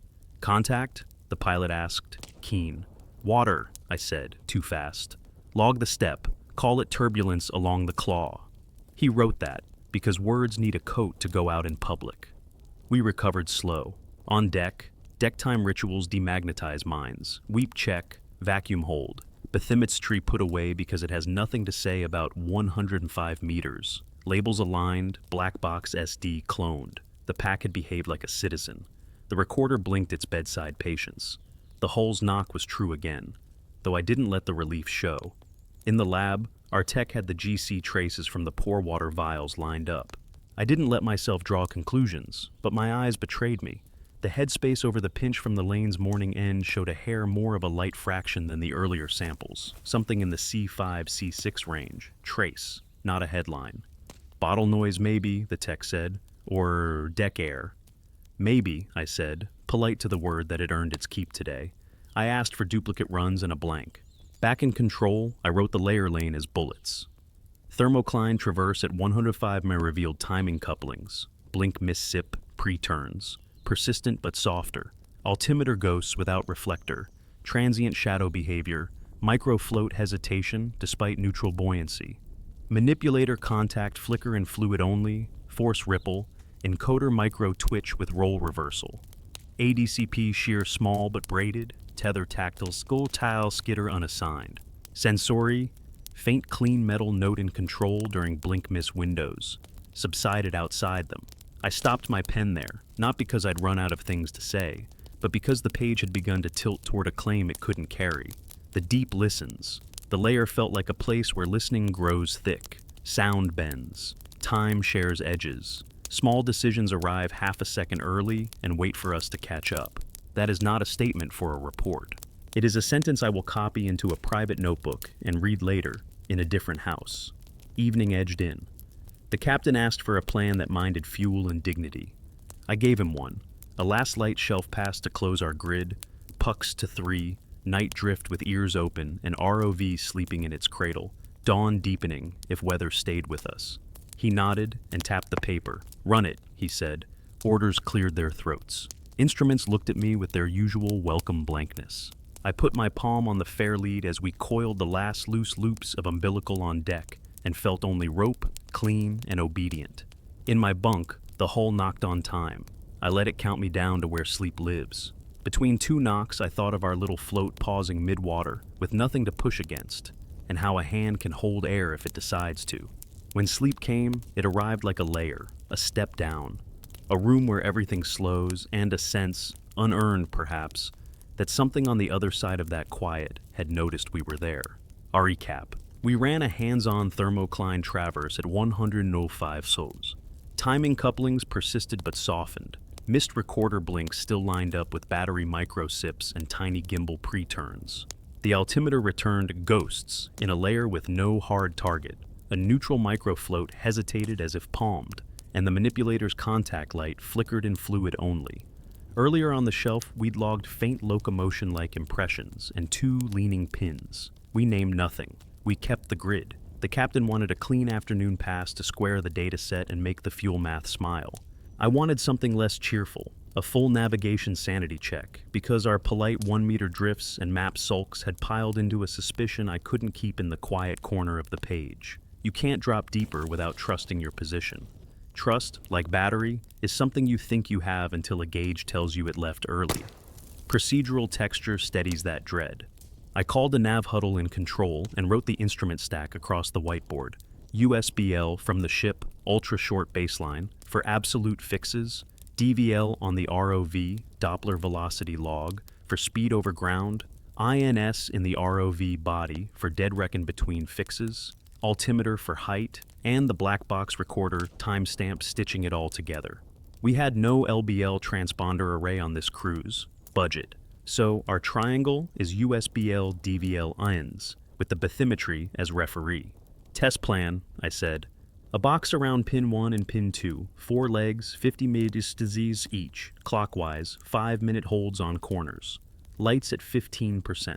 Thrusters minimal. USBL updates at 1 Hests. DVL on bottom track where possible. We close the loop and see if the rectangle comes home to its berth. Marta tapped her pen. If it doesn't, then we decide which map we believe and how much of the tether to mortgage to that belief. We cleaned gear like a church before service. Housings wiped and felt, vacuum drawn to 0. 9 bar, connectors reseated, INS bias reset, DVL recalibrated with a slow yaw at the surface. USBL checked with the deck pinger slung over so the array could see something honest. The bathymetry map, the quilt of soundings and penciled arrows, lay under my left hand. I'd traced so many lines across it that the paper had become thin where our patience went. The black box recorder blinked its bedside cadence. I told it, quietly, to stay steady. It ignored me, politely. We splashed at 16:05. Deck to control, splash. 50 meters passed, then 100. The thermocline's thin fog. Cameras settled. At 320 meters, the bottom returned. Silt plane with the same reserve as earlier, pin 1's shadow, a toothpick leaning like a whisper. The pilot trimmed to neutral. I reset the loop. USBL solid, DVL in bottom track, INS humming a quiet math, altimeter clicking. Smell and control. Salt, warm electrics, the ghost of coffee. Under that, the bright metal nick, there and gone. Corner A, I said. We set the first corner on pin 1 with a 2-meter standoff so we wouldn't swaddle our own marker in prop wash lies. I called Mark, and the recorder stamped its time on everything. USBL fix, DVL velocity, INS bias, camera frame. Leg AB, 50 meters, heading 090. The ROV slid east at 0.3 knots. The first disagreement was small enough to pass as mood. USBL told one story. We moved in an honest line. DVL told the same, velocity steady. INS agreed because INS is a good friend. It hates scenes. The bathymetry, though, made the line look as if it were walking very slightly uphill for 20 meters without the altimeter changing height. That can happen if sound speed lies. Our midnight CTD said it shouldn't, not here, not now.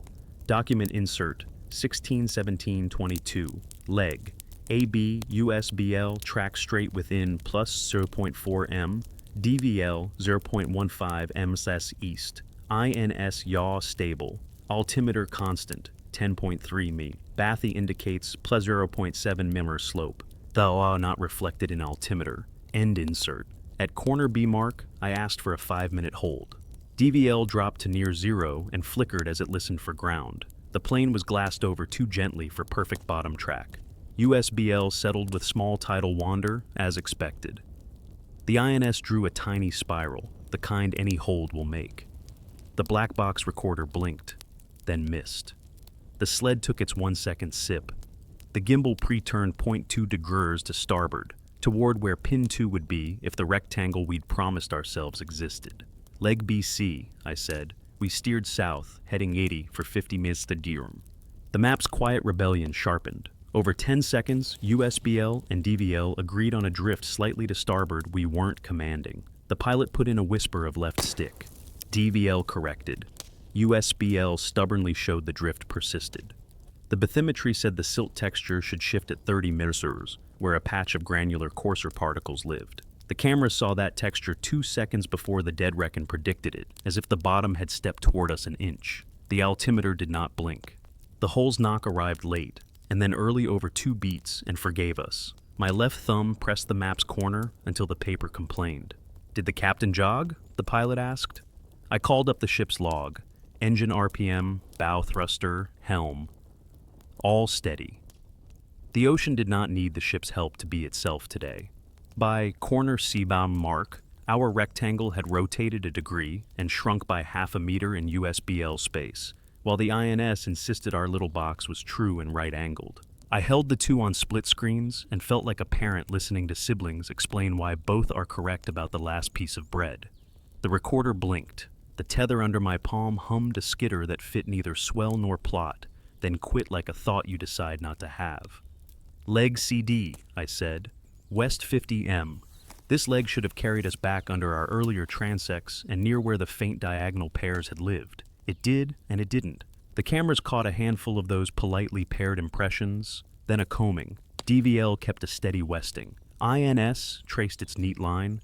USBL claimed, with the calm confidence of a reported fact, that we were 2 meters north of where the camera insisted pin 2 would be.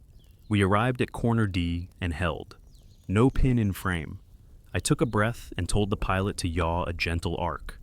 The pin appeared, exactly where the camera thought it would be, and not where the USBL insisted.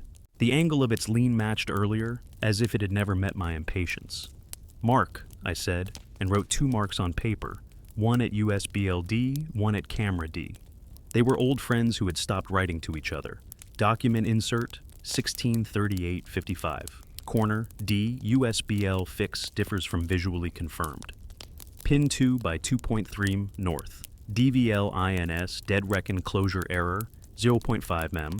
Loop failure, spec, altimeter D to nominal, recorder. Blink miss at 1639.03, sled micro draw plus 1.0 s, gimbal pre-turn. Sieg toward camera D, end insert. Leg DA, I said, quieter. We should have returned to pin 1 in 40 seconds. The bathymetry slope lines asked us to climb a gentle nothing. The altimeter said we did not. DVL said we walked. USBL said we crabbed. INS said we were excellent. The cameras, bless the plane, delivered pin 1 into the corner of the frame a heartbeat before I ordered the yaw that would have found it. We closed the loop and it did not close.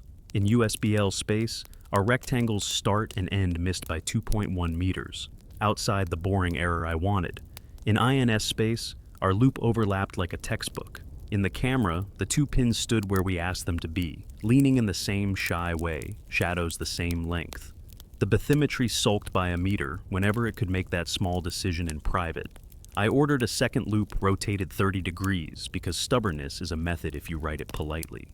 The numbers argued the same way. USBL drifted north by a little and then by more. INS and DVL held a textbook. The camera found the pins where optics said they were. The recorder kept time until it didn't, and then apologized by catching up. Twice the altimeter's return grew a soft room tail with no rock to answer for it. Twice the tether under my palm lifted a buzz on the blink and then pretended innocence. At 17:12, the pilot said what I hadn't yet. Which reality are we on? He'd said it lightly, to pass his joke. I marked the time anyway. We surfaced the rectangle as a picture. On the screen I stacked 3 overlays, USBL in blue, INS-DVL in green, camera pin marks in red. The blue loop was an honest loop, just not ours. The green loop fit itself like a neat seam. The red dots sat half a meter off the green seam at A and C and drowned the blue at B and D. I exported the figure because pictures have a right to be looked at later by calmer people. Moral pressure arrived as the captain's voice at my shoulder. Does this keep us from dawn? His tone was patient. The sea gives us windows and penalties. He counts them like a man who's learned where bets belong. It doesn't stop dawn, I said. It tightens it. We can't trust USBL alone over the lip. We weight decisions toward INS, DVL, and eyes. We shorten legs, add holds. And we don't put the tether anywhere. A mismatch can turn a corner into a snare. He nodded. Write that in the night orders, he said, with your name. I wrote, night orders. USBL offsets observed near shelf pins. INS DVL closure trusted within 0.5 mm. Camera verification mandatory at corner marks. Avoid gray bathy cell vector until post-dawn. Tether management priority. Keep catenary shallow. Fair lead observers glove on. No messenger lines. Black box remains on. Do not silence a clock you depend on. While I wrote, the room slid its smell toward the clean metal nick and away again. The hull's knock came on time, then a little late, and yielded. The black box recorder blinked at 1 per second, like a person tapping a foot who has decided to be kind. We still owed the day one more straight transect to close the grid. I gave it to the plan without asking for opinion. The line behaved acceptably. The instruments negotiated their truce. We seeded our third puck and listened to its chirp find its lane among hiss and patience. The manipulator claw set it down with gentleness that made me feel, briefly, like a competent person in a competent world. Back on deck, I cloned the recorder's stream and sent the day's nav overlays to the ship's shared drive, then wrote a private note in the bottom margin where the night can hear it. Private note. Maps refuse to agree in a narrow ring around pins. USBL sees a northing we do not walk. INS DVL camera insist on another truth. Altimeter room tails appear when we lean on geometry. Treat USBL as honest, but listening to a shape we haven't put in the map. Do not name shape. And I took one last look at the bathymetry quilt before taping the night orders by the comms. The gray square we'd covered days ago wore its blank like a patch on a jacket you intend to fix when you get off the vessel, and don't. I thought about tearing the tape off. I didn't. We live inside our disciplines. They keep the deck safe. At lights down, I lay in my bunk and listened for the hull's knock. It came on time. I held the beat in my chest and let it steady the place where worry had been writing.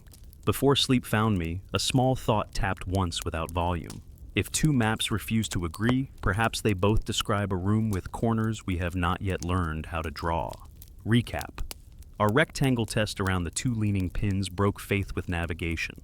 USBL insisted on a northing we never walked. INS DVL and the camera closed the loop like a textbook. Altimeter tails kept that soft room feel when geometry mattered. We tightened night orders. Trust INS devil plus eyes, shorten legs, keep the tether fair, avoid the gray bathy cell until post-dawn. The plan holds. Our maps do not agree. By habit, I woke before the first call and climbed to control with a cup I didn't drink. The hull tapped its steady metronome. Somewhere behind it, I thought I heard a second rhythm. Not a knock, but a hush, like a long breath pulled across a bottle mouth and then left in the air. I wrote nothing about that. You keep some notes off paper until you're sure they won't embarrass your ship. I wanted to know what moved without asking for theatrics. We prepped a set of 3 neutrals, micro floats with tiny beacons on bands far from our pucks, and a set of 5 biodegradable drogue ribbons rolled into a cartridge the manipulator could fire one by one. The idea was humble. Give the water a chance to show its seams and borrowings in our lane without us leaning too much weight into it. Procedural texture steadies thinking. Pressure housings wiped, vacuum pulled and held at E. 9 bar, umbilical flaked in clean loops, manipulator claw cycled, open hold, close, sled SOC verified at 94%, recorder cadence 1 blink per second, INS bias zeroed, DVL bottom track check over a patch of rougher silt to anchor its ear. I laid the bathymetry quilt under my left hand and traced a corridor that nicked our earlier lines but stayed shy of the taped-over gray square. We let the water answer in its own language, I told the pilot, which was more pious than useful. We splashed at 0611, 50 meters, then 100. The thermocline's thin curtain lifted and closed on us. Cameras corrected their grain into a sober green. At 310 meters, the plane returned with the polite reserve of a floor that's been swept recently. Pin 1 appeared where we'd left it, leaning, suggestive, still trying not to tell us what it knew.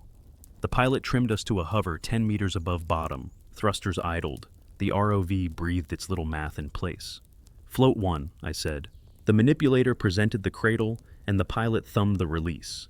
The microfloat slipped out, blinked its shy pinger, and found neutral like a professional. It should have drifted with the near-bottom vector our ADCP showed, a thin push west-southwest at maybe 5 centimeters per second. It did, for 3 meters. Then it paused, shivered in place for a count of 5, and began to slide north-northeast, opposite the ADCP's quiet arrow, as if some pocket had found its hand and was pulling gently. The pinger held range for a breath longer than the geometry should have allowed, and then caught up, repentant. Float 2, I said. We set it 10 meters east along our corridor. It took the advertised current and kept it. No pause, no shiver. Float 3. Stem it on this mustafari, I said, placing it near pin 2. It behaved like float 1, good for a few meters, a pause, then a drift into an unlisted lane. The ADCP below layer vector didn't change. The above layer showed a slight veer, honest for morning. The altimeter returned clean. The recorder missed a blink. The sled took its 1.0s sip. The gimbal pre-turned 0.2 degrees toward the place where float 1 had decided to go. I let the pencil make its little crosses without sighing. Document insert 062942. Float 1. Initial drift 245 degrees zeros.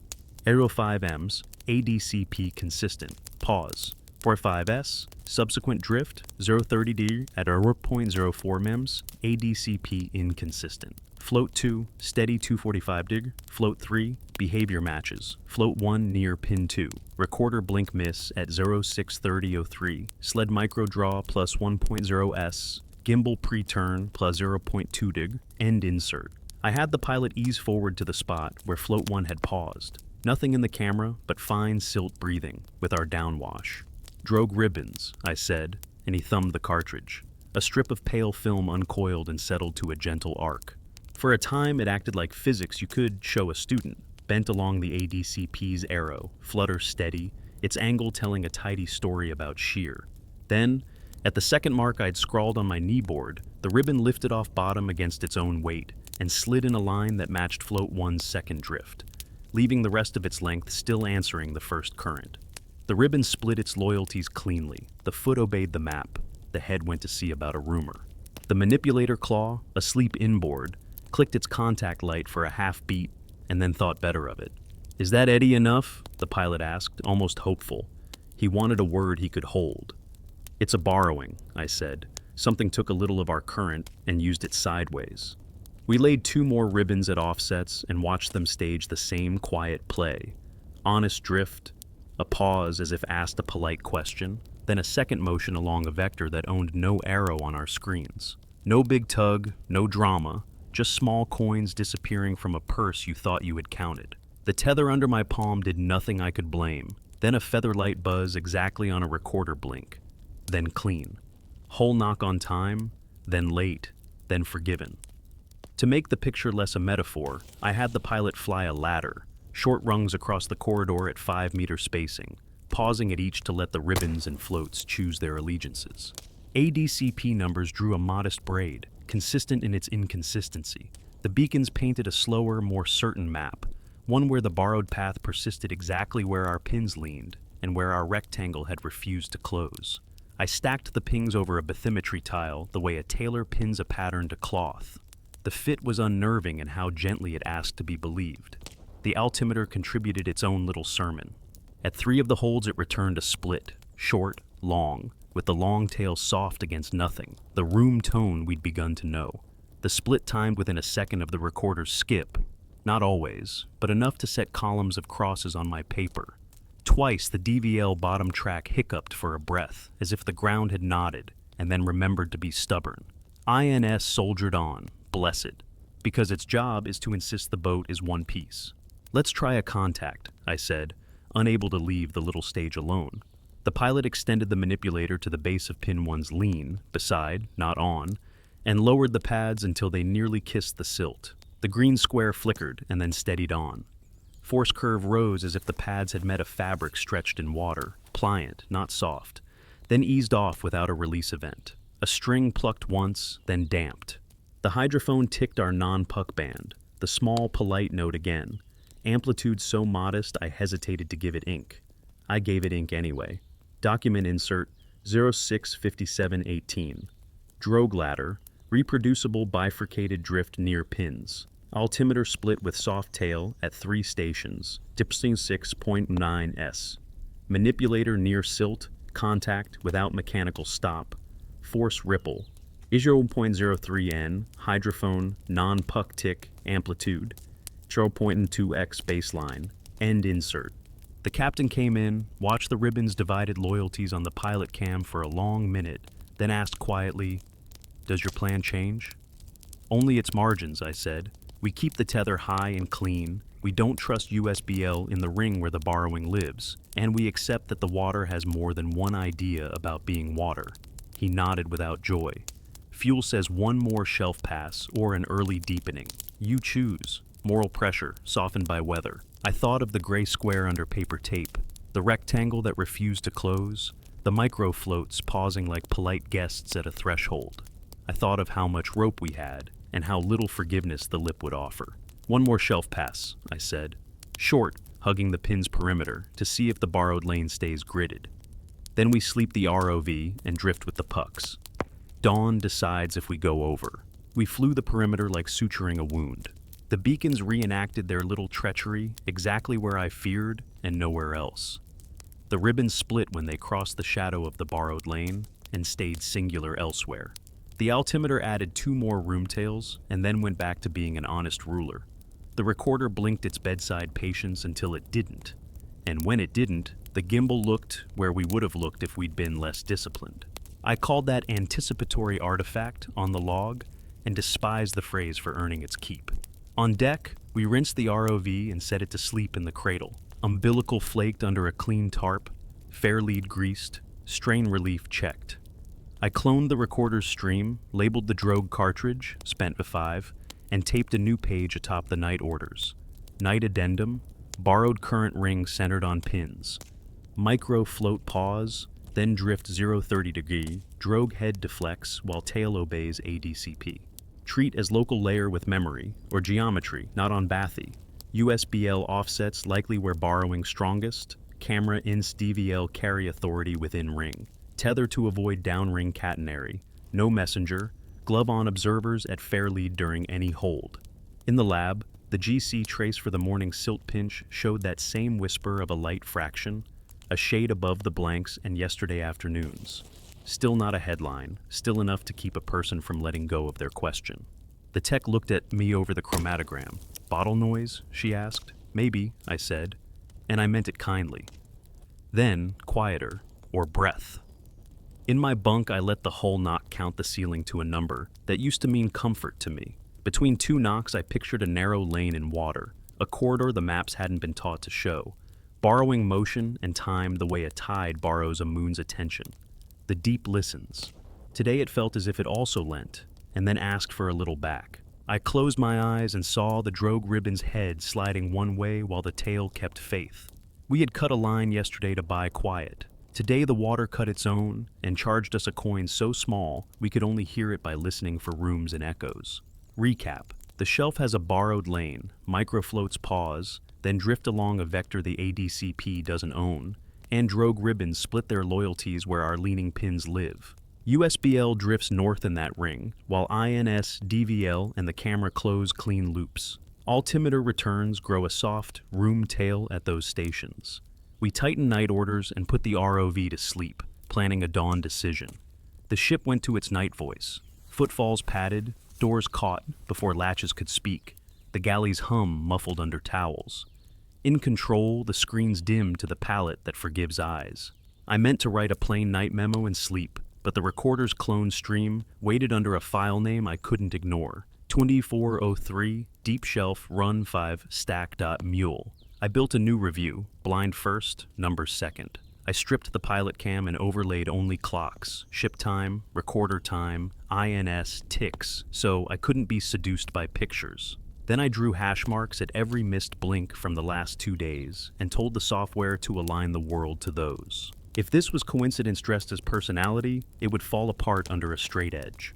Procedural texture, because it matters even when no one can see you.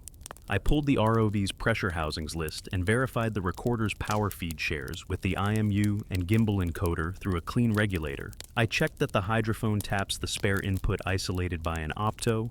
I verified timestamp skew correction. PPM drift modest, or within spec.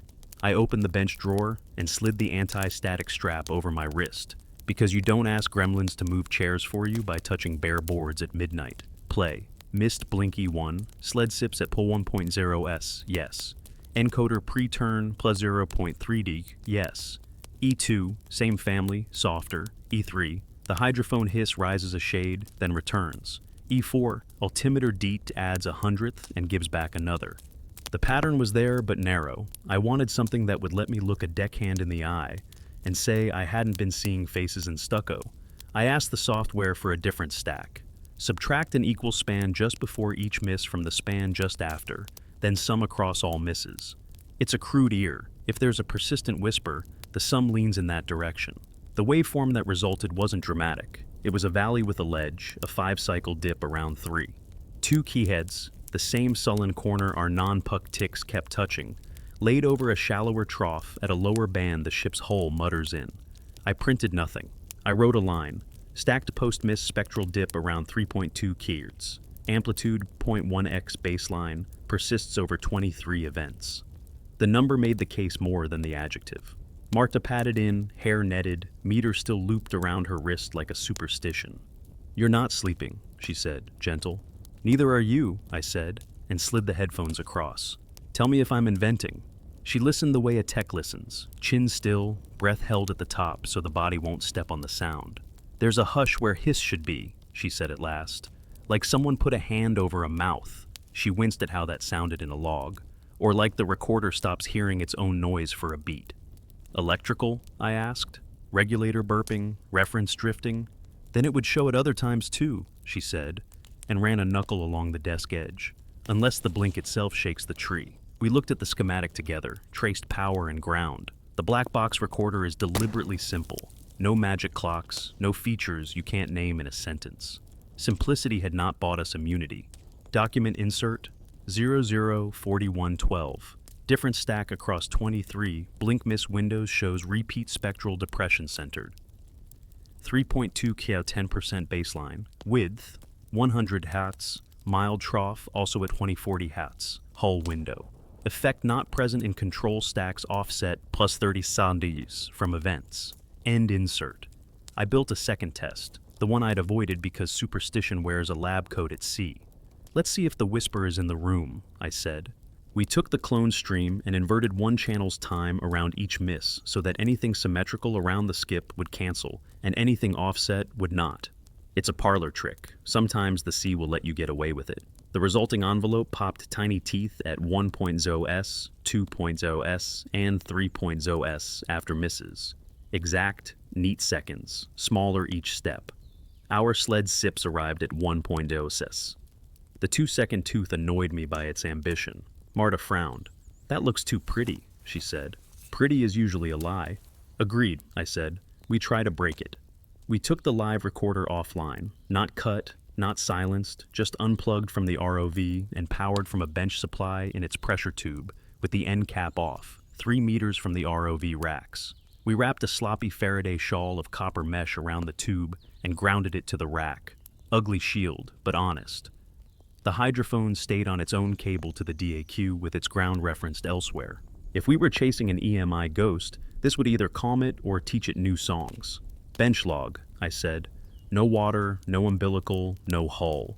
If the blink misses here, I'll call it a personality quirk and put it to bed." We left the recorder running for 15 minutes. It blinked 1 per second like a bedside clock in a house with no doors. It never missed. The headphones gave us only our own breath and the soft hum of the rack. I wanted to be grateful for the boredom and failed. Back on the ROV, we powered just the recorder and the hydrophone. No thrusters, lights off. IMU idle. The blink held, patient. Then, the ship rolled a small, polite degree. The hull tapped its metronome, and the blink missed once with the familiarity of a visiting cousin. The hydrophone dipped its hiss around 3.2 kHz in the same small-shouldered way. My pencil made a cross I didn't want. I put the recorder back into the full stack. IMU, gimbal encoder, telemetry mirror, lights still off, thrusters sleeping, ROV inert in the cradle. The blink missed again after a long, quiet plateau. The encoder pre-turned 0.2 degree toward a thing that wasn't happening. Somewhere under that, I thought, the ADCP below layer vector would have softened if we'd been in the water. I watched the fair lead without touching it. A habit shook my fingers anyway. Document insert 01-1847. Bench test. Isolated recorder. 15 min, no missed blinks. Recorder reattached to ROV with hydrophone only. Single missed blink, spectral dip. A 3.2 Kets repeats. Full stack attached. ROV in cradle, lights, props off. Missed blinks resume sporadically. Gimbal encoder pre-turns plus 0.2 dig. End insert. The captain arrived in socks, a dignity few men can carry. If you told me the clock is listening to the tide, he said, half smile, I would say that's a poet's job. I would tell you it's listening to our listening, I said, and didn't like how that sounded in my own mouth. He leaned to the night orders, read the addendum about borrowed current and the ring around the pins, and tapped the line where I'd written, "Do not silence a clock you depend on." We still go at dawn? We do, I said. Shorter legs, slower turns. INS and I's carry authority. If USBL disagrees inside the ring, we let it be wrong in peace. We'd like to keep the tether in one piece, he said mildly. That too, I said. Sleep would have been wise. Instead, I ran one more test, the kind you can only live with if it fails. I took the recorder's last hour and indexed every missed blink against the ship's own logger. Hull accelerometers, engine micro RPM variance, generator load, radar sweep, galley breaker pull, kettle at midnight, a fact every bridge officer knows. The kettle left no mark. The radar was too slow. The generator load hummed its honest band. Only the hull's knockout showed any polite coordination. A phase winked a hair late in the 2 cycles that bracketed half the misses, then forgave itself. I wrote it reluctantly. Hull impulse phase shift, Yas 10-15 NIMS, around that 50% of blink miss events, no structural alarm. We are building a superstition, Marta said from the doorway, not unkind. Make sure it pays tax. I taxed it by doing the ugly thing. I made a fake whisper. I injected a tiny notch around 3.2 kHz into a clean segment of hydrophone hiss, then pretended there had been a blink miss and reran the difference stack. The software believed me as easily as it believed the sea, which told me my tool cannot be trusted to be impressed. Good. I like a skeptic under my hands. I turned the recorder back on for the night drift. Out on the dark, the pucks chirped at 5-minute cadence, far bands, neat and proper. I walked aft and put my palm on the umbilical tarp anyway, as if my skin could hear through canvas. The air smelled like paint, rope, and that clean metal nick that arrives when the room has decided to pay attention. I took my hand away and let the deck have its cool.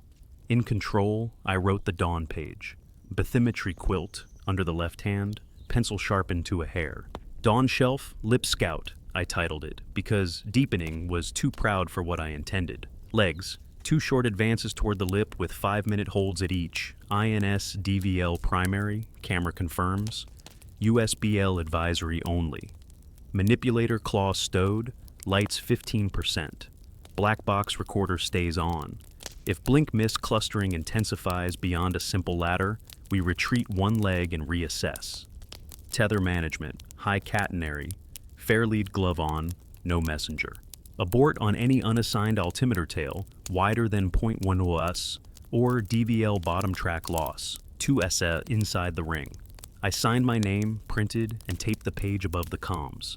It felt like a chalk line around a house. Before I killed the console lights, I let the recorder run another 5 minutes so the night could have one last say. It obliged with a miss at the 4th minute. The sled, sleeping, showed no draw because we had it in bench mode. The encoder pre-turned 0.1 deke. The hydrophone dipped its hiss like a nod. On the wall, the bathymetry's gray square stared through the paper tape. I did not peel it back. Private note, margin small, whispers, not voices. Absences that arrive on time. Recorder only misbehaves when the ship and the stack are a system, not as a bench toy. Treat coupling as environmental, not EMI, not failure. Keep the clock on. Let it hear us and what hears us. I told the ship good night in my way, hand flat to the bulkhead by the door, count 2 knocks in the steel and give 1 back with my knuckles. The steel was cool. The knock answered true. Somewhere below that, an idea held its breath and let it out again, as patient as a tide. Recap. Night tests on the recorder showed missed blinks, only when the stack was a system. Ship, ROV, hydrophone, never on an isolated bench. A different stack revealed a repeat spectral dip around 3. 2 keyheads after misses, small but persistent.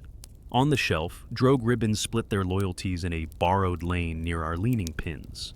USBL refused to close rectangles the camera and DVL/INS swore were true. Dawn orders. Short advances toward the lip. INS DVL with eyes. USBL advisory only. High catenary. No messenger. Abort criteria printed. Dawn arrived as the simple kind. The horizon a graphite line a child could draw. I signed the night page again, for luck I don't admit to, then walked aft with my hand on the Fairlead housing. Cold steel, dry. The ROV waited in its cradle with a patience I envy. We wiped the pressure housings, pulled vacuum 2.9 bar, watched the gauge sit without twitch for 10 minutes. Ports clean, O-rings crisp. Black box recorder blink rate steady, 1 per second. Pack SOC 96%. Manipulator claw, parked mid-travel to lower profile. The green contact square, a quiet reassurance. The bathymetry quilt lay under my left hand, with the lip scout legs penciled thin. Arrows small, pride smaller. Deck to control, splash, at 0548. Descent, 50, 100. Thermocline's soft blindfold.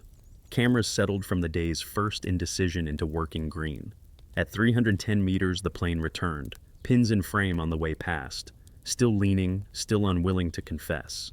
We slid toward the break and slope, where the shelf begins to fold its hand downward, a place our map shows as a clean contour, and our days have taught me to mistrust by half a meter. Procedural texture keeps the heart slow. DVL bottom track on, INS bias check, USBL read but not believed, altimeter humming its ruler song, hydrophone low hiss. I kept 1 palm on the Fairlead, gloved, glove on is night order now, and felt only rope truth. The recorder blinked, missed once like a polite cough in church. Mark, I said, and drew a small cross without commentary.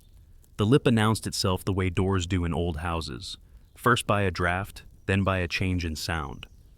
The bottom texture sharpened to coarser knots, shadowed just a hair longer. DVL reported a modest climb in backscatter, honest for rubble at a break. The altimeter returned split, short, long, with the long tail carrying that soft room tone, as if something ahead wanted to be wall without committing to rock.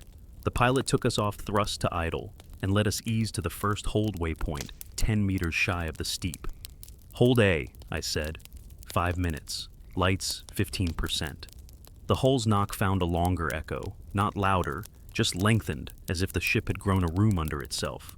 The recorder blinked, then missed. The sled took its pull 1.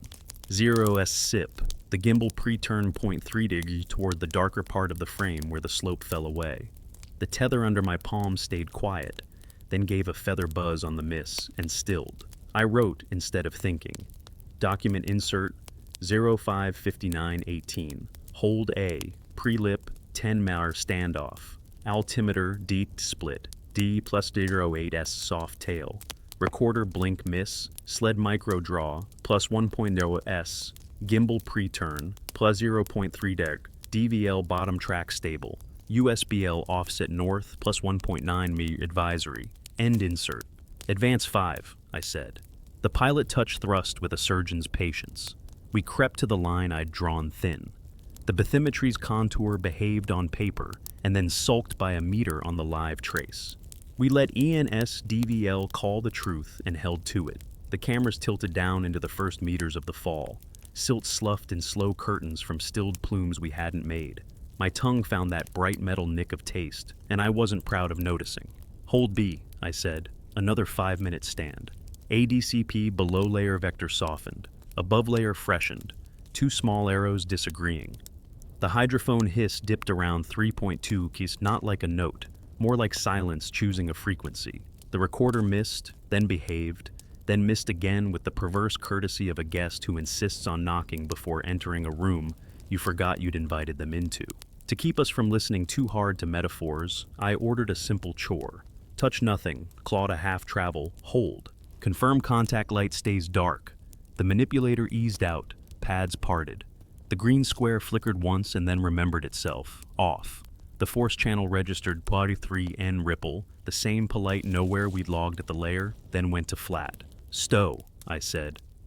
The claw came home obedient. Numbers calm a person the way predictable weather does, until they don't. "Advance to the lip," I said, and felt the ship's wheelhouse turn its attention like a dog raises its head when you call a word it knows. Tether watchers at the fair lead called "fair" in their even voices. The pilot let us ghost to where the shelf gave up, and the map drew a clean line. The cameras saw a shadow fade into a gradient. Physics likes edges less than charts do. INS said we were there. DVL kept bottom track and then stuttered, a breath's worth of no confidence, and re-gripped as if the ground had shrugged. Breadcrumb 1 came as spatial drift that refused spectacle. Live depth ticked 2 meters shallower for 2 seconds while the picture did not lighten. The altimeter added a long-tail ghost and then revised itself, like a witness tidying a story. Breadcrumb 2 arrived as the tether under my palm lifted a skitter that lined, not with swell, not with winch, but with the recorder's blink. On, off, miss. Then a small shiver that did not. I lifted my hand and the shiver continued for 3 beats, as if my noticing had arrived late to its own party.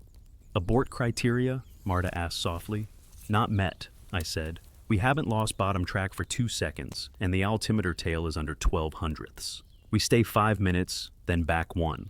Orders are not laws, but the more you speak them like vows, the better a ship behaves. Document insert, 060841. Lip hold, DVL bottom track loss, 0.6 s, recover. Live depth SDO, 2.0 m, duration 2.1 s. Altimeter tail D plus 0.10 s. Hydrophone spectral depression centered.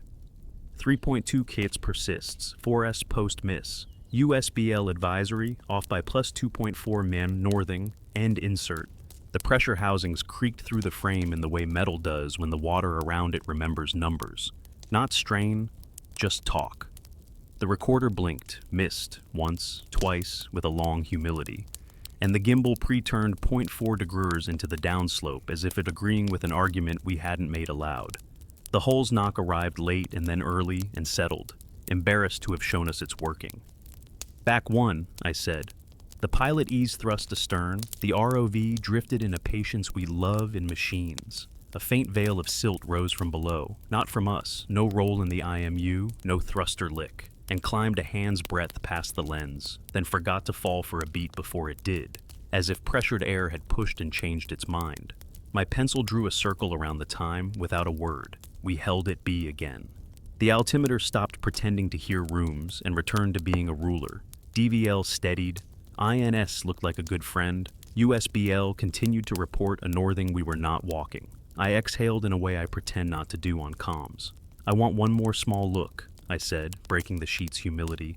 "Manipulator, 2 centimeters forward, pads parted, hold over the lip, no touch." The claw extended, obedient. The contact square flickered on for half a second. Force channel stepped to 1/10 of a newton and tapered the way a string dampens.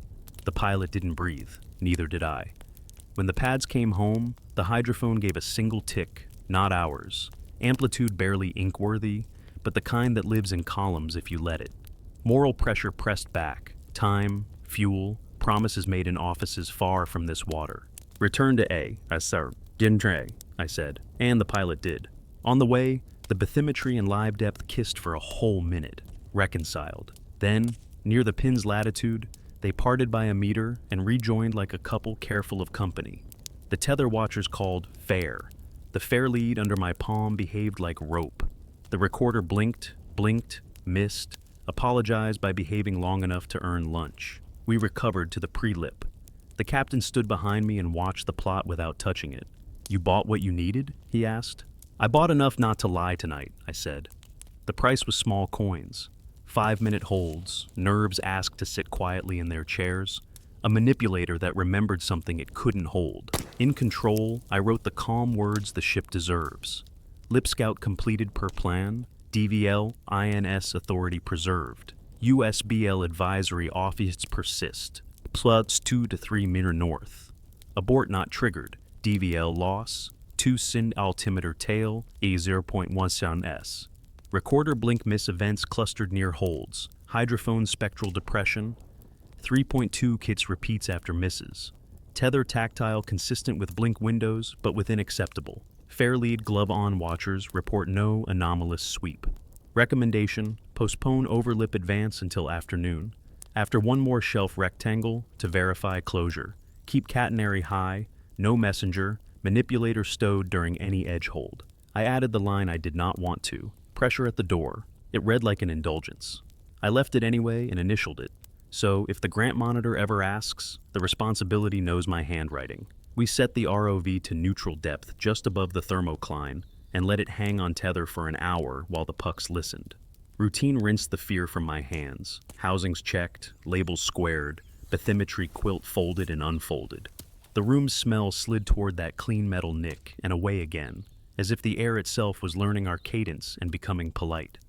Before I climbed the ladder for coffee, I laid a pencil on the map's edge and traced, not the leg we'd walked, but the air in front of it, the narrow place where the slope's shadow spoke longer than light. I did not draw a shape.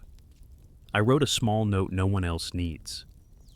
The deep listens. Sometimes it stands in the hallway and breathes.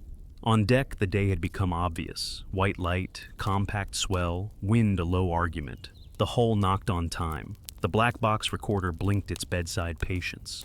My palm on the fair lead felt only rope. Somewhere below, a room that is not a room held its pressure and did not step through. Recap. We scouted the lip at dawn on short legs with tight abort criteria. INS DVL held. USBL stayed politely wrong inside the ring. Altimeter tails grew soft near the edge. The recorder missed blinks and clustered windows, and the manipulator registered contact in water only. Pressure housings talked like calm metal.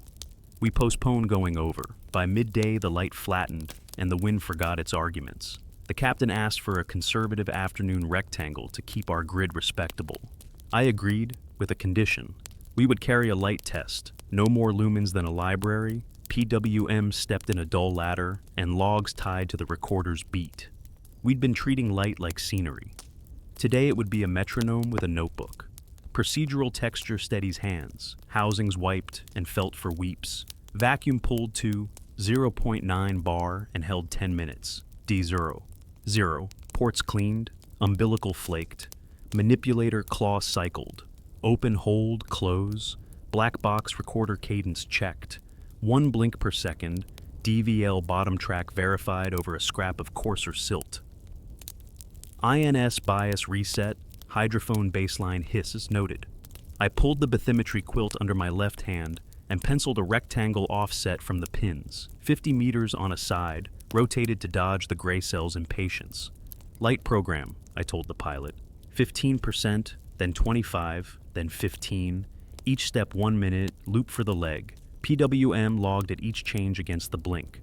If we see bioluminescence, we do not chase it. He smiled at that and didn't mean it. We splashed at 1306. Deck to control, splash. Descent. 50, 100, thermoclines blindfold, cameras settled, the room's smell leaned toward clean metal and came back. At 312 meters, the plane returned, the pins just out of frame, a mercy. We drifted onto the first corner and held 5 minutes while the ROV remembered how to breathe. Begin leg, I said, lights to 15.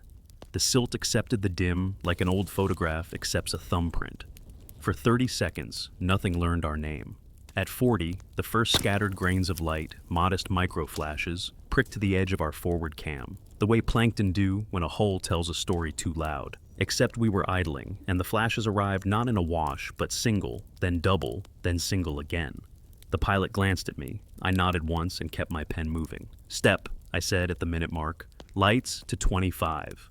The camera's histogram shrugged. The bottom gained a half stop. The flashes paused as if a room had been asked a question and decided to be thoughtful. 20 seconds later, they resumed, now offset from our switch by exactly the recorder's cadence. Blink, blink, miss, microflash, blink, microflash, miss. The hydrophone hiss dipped for 3 seconds around 3.2 keys and returned as if it had checked a door. Document insert 131432. PWM step 15% to 25%, TE plus 60s, bioluminescent micro events pause. 20 pounds, then resume with phase offset near recorder cadence. Blink miss at bar 31s, micro flash burst at 32s. No thruster change. DVL bottom track stable. End insert. Again, I said at the next minute, down to 15. The flashes lagged our dimmer by a heartbeat and then took our new pace, like a drummer finding pocket after a singer slows a verse. The gimbal pre-turned 0.2 degrees toward the nearest scatter of light, as if curious. My palm on the fair lead felt nothing. The hull knocked on time. The recorder blinked with patience until it didn't, and the lights ahead of us answered with a feathered wave, left to right, slow enough to be a coincidence and ordered enough to keep an adult awake. Not a chase, I reminded the room. Orders keep a ship polite. We made the next corner and held. I asked for a different ladder. 5 seconds at 10%, 5 at 20, 5 at 30, then down again. Quick, neat, boring on paper. The bottom responded like weather. A second or two of indifference, then a pattern of micro flashes that walked with our steps, after a delay that wanted to be called listening.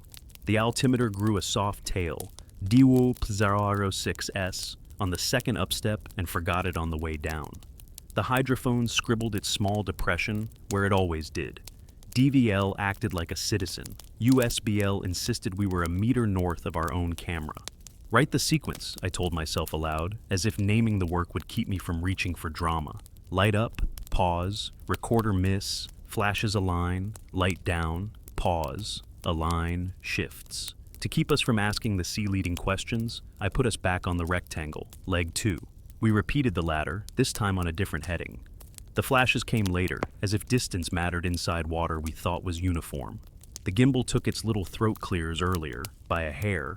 The altimeter tail stretched by 0.02. The hydrophone's dip lasted a shade longer. I sketched columns and numbers. My pencil felt like a respectful metronome. We laid a microfloat at the mid-leg mark because I wanted an anchor that glowed on our plot instead of our optic. The float drifted honestly on the ADCP vector for 3 meters, paused, then chose the ring's borrowed lane, our familiar 030, and stepped off. Its pinger softened and strengthened in a way that made the pilot nervous. I told him not to name it. Third leg, I said. Corner, hold, lights off for 1 minute, dark. We let our eyes go to grain. The recorder blinked. The room smell crept toward clean metal and receded. The hull knocked its metronome. At 30 seconds, with lights off, micro flashes returned in a wavering band about a meter off the bottom, left to right, as if a curtain were moving along a rail. The manipulator claw, asleep inboard, registered a 0.02 N ripple on its force channel and thought the contact square should blink. It didn't. Light to 5% only, I said. A librarian's whisper. The wave dimmed, but stayed a wave, pacing the recorder's beat with a skip that made my jaw remember how to worry. Fortunate for everyone, the DVL backscatter argued for a slightly coarser patch under our frame, a prosaic culprit for bioluminescent showmanship. I let the word maybe take a chair. Document insert 133911. Lights off. 60 kg. Bioluminescent band sweeps left-right at 0.2 miss, altitude 1 min above bottom, phase coupled to blink cadence with lag 12s.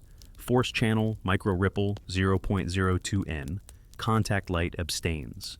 DVL backscatter, modestly, end insert.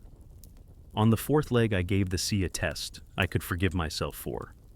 PWM ramp, triangle from 10 to 30 to 10 over 2 minutes. Continuous, no steps, no heading change. The pilot started the ramp. Flashes smudged into a delicate breathing rather than a march. The coupling softened. The recorder missed less often. The hydrophone barely dipped. It was as if the water preferred our indecision to our metronome. Again, I said, but reverse the ramp. The breathing held.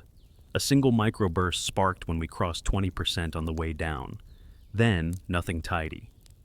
I wrote the sentence I trust least at sea, effect sensitive to waveform. We closed the rectangle. In USBL space, our loop insisted on a small northing again. In INS DVL space, it sewed its seam. In the camera, the bottom had only the patience it always carries. The gimbal pre-turned toward light in 3 of 4 corners. The altimeter found a soft tail in 2. The recorder missed 6 times, 4 near-programmed transitions. My pencil had made so many little crosses the paper looked like a city from above. I ordered a coda I knew I shouldn't. 10-second pulse train at 15%, 5 pulses, 20-second gaps. The pilot lifted a shoulder I couldn't see and ran it. On the 3rd pulse, the hydrophone dipped its hiss for 4 seconds. The recorder missed exactly 1 beat afterward. The microflashes did not march, but instead bloomed in a ring around our footprint that contracted and then relaxed as if someone had thrown a rope down and drawn it in gently. The manipulator force channel stepped to Pompio N and eased back with the grace of a string damped by a careful hand. I called it biolum control on the log and hated how smug that sounded. Moral pressure tapped its watch. Fuel, schedule, daylight, the captain's older mathematics.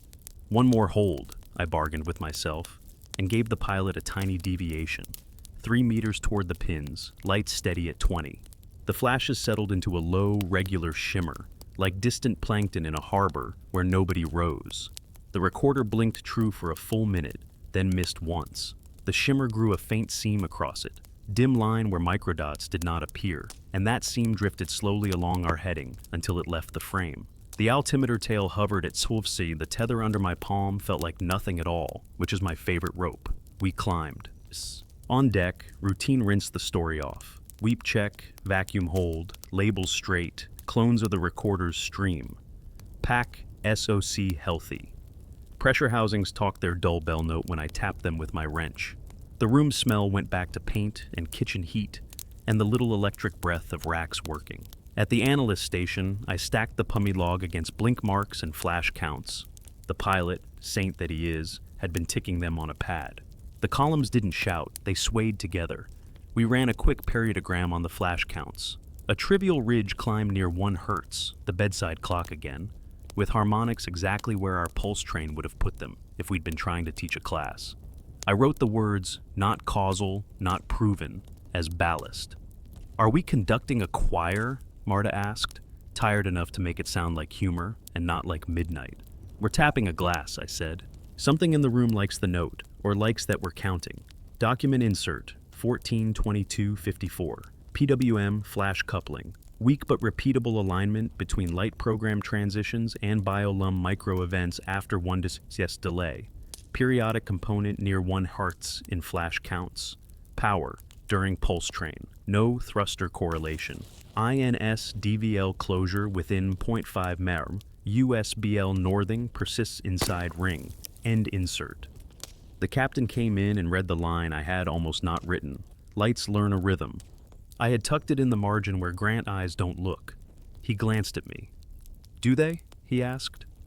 They learn ours, I said, and then corrected myself because language matters. They learn with ours. He nodded like a man who once listened to a river long enough to know it has jokes. We hold the lip for dawn? He asked. We hold, I said. Short legs, longer patience. We let light be ordinary. No pulse trains at the edge. I taped the night page over the comms. The bathymetry quilt felt thin where we had rubbed it with our need. I set my palm on the fair lead one last time as we coiled the umbilical in its clean loops. Rope, honest, steel, cool. The black box recorder blinked at its bedside rate. The hull knocked an answer with the humility of metal that has learned the sea's grammar. Private note, small. What answers is not the light, but the timing between light and us. Keep the clock on. Keep the language plain. Do not draw a shape. I killed the overheads. In the dim, the empty screens returned my face as a green ghost.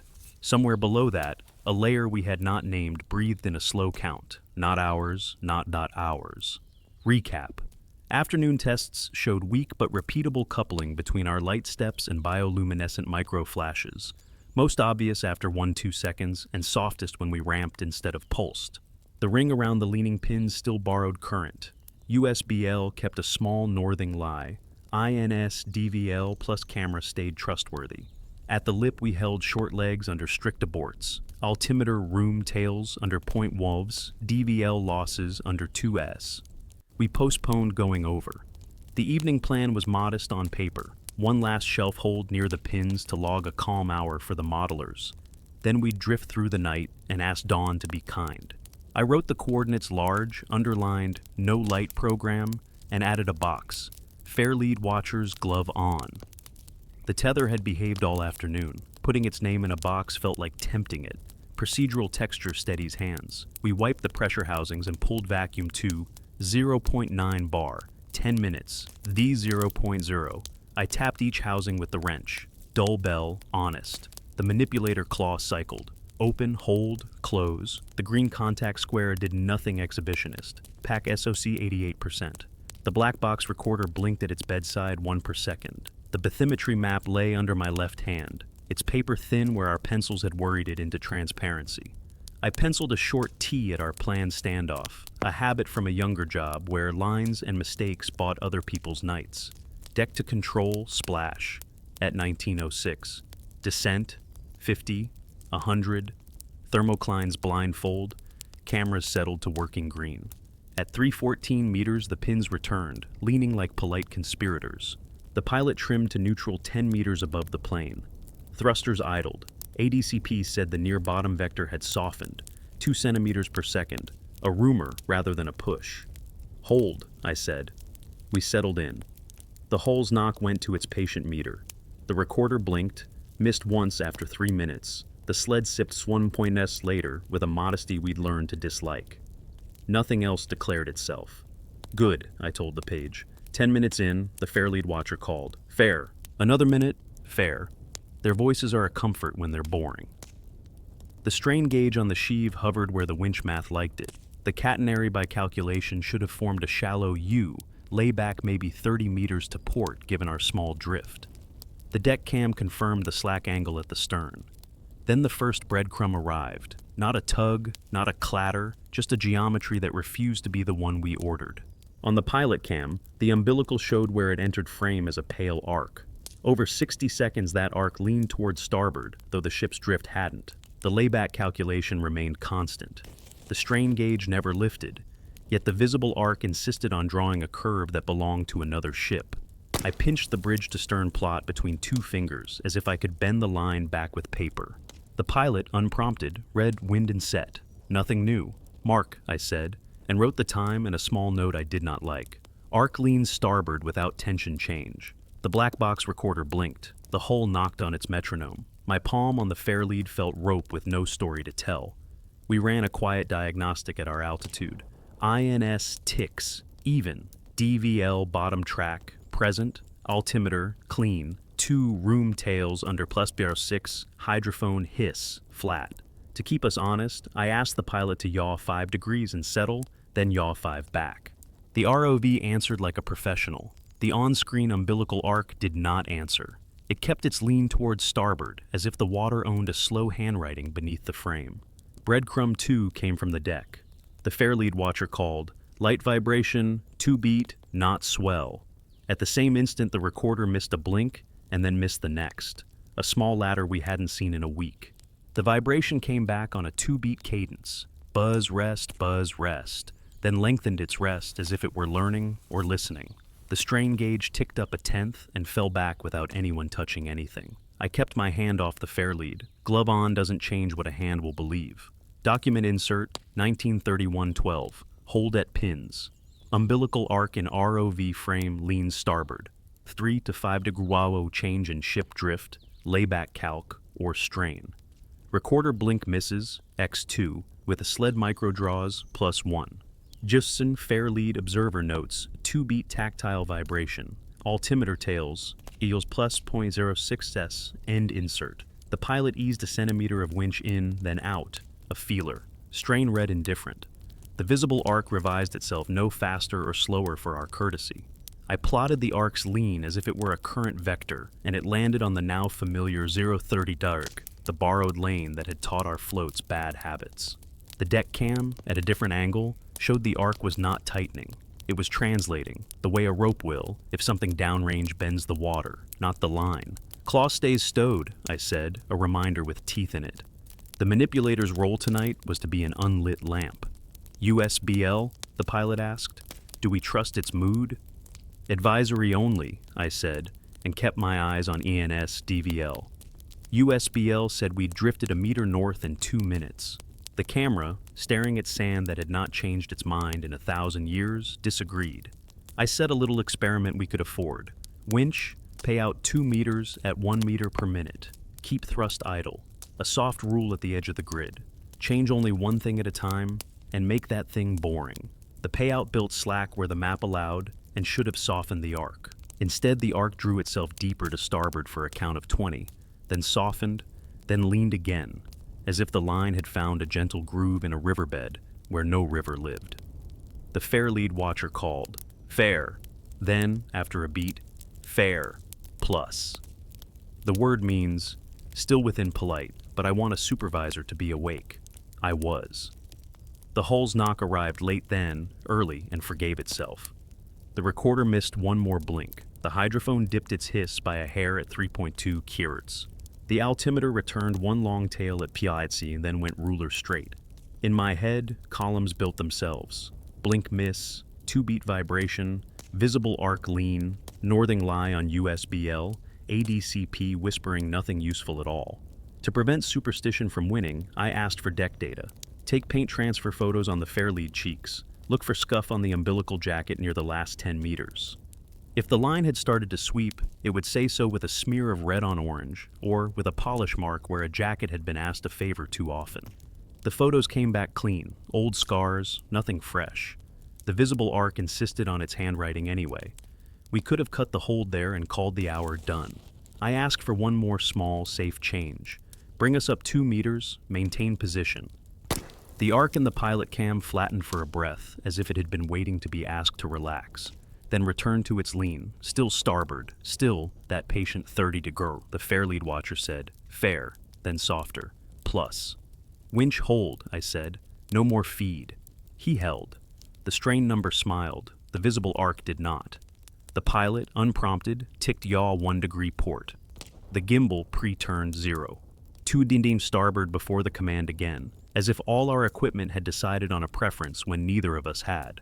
Document insert, 1946-27. Umbilical visible arc persists when altitude per 2 me orientation. Ijayu 30 dig, no fresh jacket scuff. Fair lead cheeks clean. USBL northing plus 1.6 mers persists. DVL bottom track stable. INS drift. 0.2 min over 5 miners end insert. Layback math says we're angels, Marta said. Pictures say we're sinners. Pictures win, I said. We honor what we can see. I ordered the pilot to crab 2 meters to port at 0.1 knot. Small enough not to scour, large enough to change the geometry. The arc eased more than the motion justified, then held its lean. The drogue ribbons we'd spent earlier had long since melted. I missed them.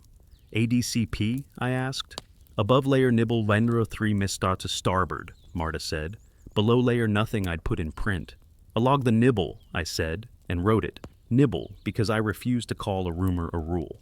Then the 2-beat vibration came back, fair lead to watcher to me, and for the first time it divorced itself from the recorder's blink. It beat against its own small rhythm, buzz, rest, and then took a third step, buzz, rest, with a patience that made my skin lift because it sounded like a metronome deciding to teach, not follow. The strain number stayed unremarkable. The visible arc deepened a hair and then stopped, as if it had been satisfied it could. Abort criteria? None met. Moral criteria? The kind you write in a margin because you can't put them in night orders. The tether is an artery for a robot that doesn't get to bleed. I lifted the mic. We're done here, I said. Recover 2 meters. We give the line back to the water before it decides to keep any of it. We rose. The arc flattened, with a reluctance you could call physics and not be a liar. The fair lead watcher's voice softened back to boredom. The hull's knock forgave itself and went to true. USBL held its northing fib to the end. INS, good friend that it is, carried us back to the standoff like we'd never argued. On deck, we rinsed the ROV and cradled it. I ran my gloved fingers along the jacket at the interval we'd been feeding. The sheath felt like itself. No heat through the glove, no raised braid, no grit that didn't belong. Clean. I did not like that either. At the analyst station, I plotted the visible arc angle from the pilot cam against time, overlaid the recorder's misses, the fair lead notes, and USBL's northing. The arcs and misses liked each other in clusters. The USBL lie fattened where the arc leaned. The fair lead called plus inside the same windows. The DVL-INS numbers remained the straight children their parents are proud of. Marta set a coil of spare messenger on the bench. Habit. Muscle looking for a task. We both looked at it and then away. We don't hang a second line on a line that thinks for itself, I said. She nodded like a person agreeing not to pick up a phone. Document insert 2022-04, correlation sketch, visible arc lean, pilot cam, co-occurs with USBL northing offset and fair lead plus notes, partial overlap with blink miss clusters. No strain anomaly, no jacket scuff, no cheek paint transfer. Treat as local flow geometry along 30 degrees lane acting on cable catenary without tension signature. End insert. I wrote the calm words in the log the ship deserves. Completed shelf hold. Minor unmodeled umbilical curvature observed. Tension within limits. Recovery conservative. Then, in the private space at the page's bottom, tether draws a curve someone else remembers. We chose to stop before it convinced us. Before lights out, I walked aft and put my palm flat on the fair lead housing. Glove off, this once, because I wanted skin. Steel cooled my hand. The housing hummed only its own small bearings. I knocked the bulkhead twice and got the hull's patient answer. Somewhere below that sound, a lane in the water laid its rule along 030 degrees, gentle and persistent. The bathymetry map under my left hand in control had no symbol for lanes that keep ropes honest or not. We had a pen and a habit. Sometimes that is enough to buy tomorrow. Night orders stayed as they were. Hold the lip at dawn, short legs, keep the tether high. I underlined no messenger and added no light program. The black box recorder blinked even, patient, ordinary. I told it, as I had told myself all day, to keep listening. We would too. Recap. Our evening shelf hold near the leaning pins stayed within aborts, yet the umbilical and the pilot cam drew a slow starboard curve with no tension change. USBL kept its polite northing lie. Fair lead callers logged a 2-beat vibration that briefly divorced itself from the recorder's blink cadence. And the hydrophone dipped its hiss around 3.2 kits in soft repeats. We recovered early, by choice, before the line convinced us. Night didn't give us the easy quiet. I woke to the bridge calling down. Not alarm, but the voice the captain keeps for puzzles. Control, he said. Come look at the tracks. I slid into boots and up the ladder, with a pencil I'd taken to carrying behind my ear, like an old habit found a pocket. The chart plotter showed our drift since midnight. A tidy ellipse on GPS, speed over ground, a whisper. Overlay the gyro and wind vane, and it read like a lesson in patience. Then the captain toggled a layer I hadn't asked for in a year. The AIS trail the plotter keeps for our own calls. Our AIS usually parrots GPS within meters.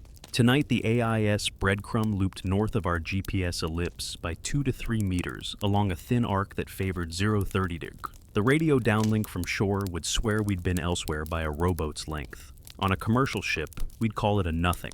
Here, it was the same nothing that had been asking for a chair in our room all week. Transceiver clock? I asked. He shook his head. Disciplined to GPS. Checks out. He pointed to the engine load plot. Generator 1. Hear that? He said. I did not hear anything. The bridge is the quietest room on the ship if you love machines. He meant the numbers. A low-amplitude neat oscillation at 1 cycle per second sat on the generator's load. Too small to trouble a breaker. Too persistently pretty to enjoy. It's night, he said. We're light. The galley's asleep. Nobody's welding forks. The oscillation softened and returned. A bedside clock humming a note I knew too well. Back in control, I pulled the recorder's live page and matched skid marks on my paper. Blink miss, generator load ridge up by a 10th%, miss, ridge down. The coupling wasn't one-to-one, not a leash. It was something like sympathy across a wall. Log insert, I said aloud, because I trust paper when sleep is thin. Document insert, 031209, bridge, AIS, self-trail offset, plus 23M north of GPS ellipse along 030 arc. Generator 1 load exhibits 1 Hz ripple, plus 0.1%. Control, recorder blink miss windows co-occur with small load ripple, 50% of events. End insert. The captain added a third picture, radar sweep, amplitude at 12 miles. The evening showers had left angels on the scope, false returns you learned to ignore. Tonight the angels appeared and faded on the same shallow beat as the generator ripple, a metronome hiding in weather that a less petulant ship would never notice. He lowered his hand. "We're not being dramatic," he said. "We're being accurate." I loved him for that. At 0410, the bow watch called a sea state note, polite wind riffles, swell low. Then he added, "Smells odd, nothing a log loves." "Like clean metal," he said, apologetic. He'd been listening to our voices more than he should. He laughed at himself on comms and signed the watchbook anyway. I put a small circle on my page because the air had that nick again in control, and I'm trying to be honest even with the shapes of words I dislike. We kept the dawn plan. Short legs toward the lip, no light program, manipulator stowed, high catenary, aborts pinned to the console with tape. If the surface wanted its own story, the deep would hear us read ours.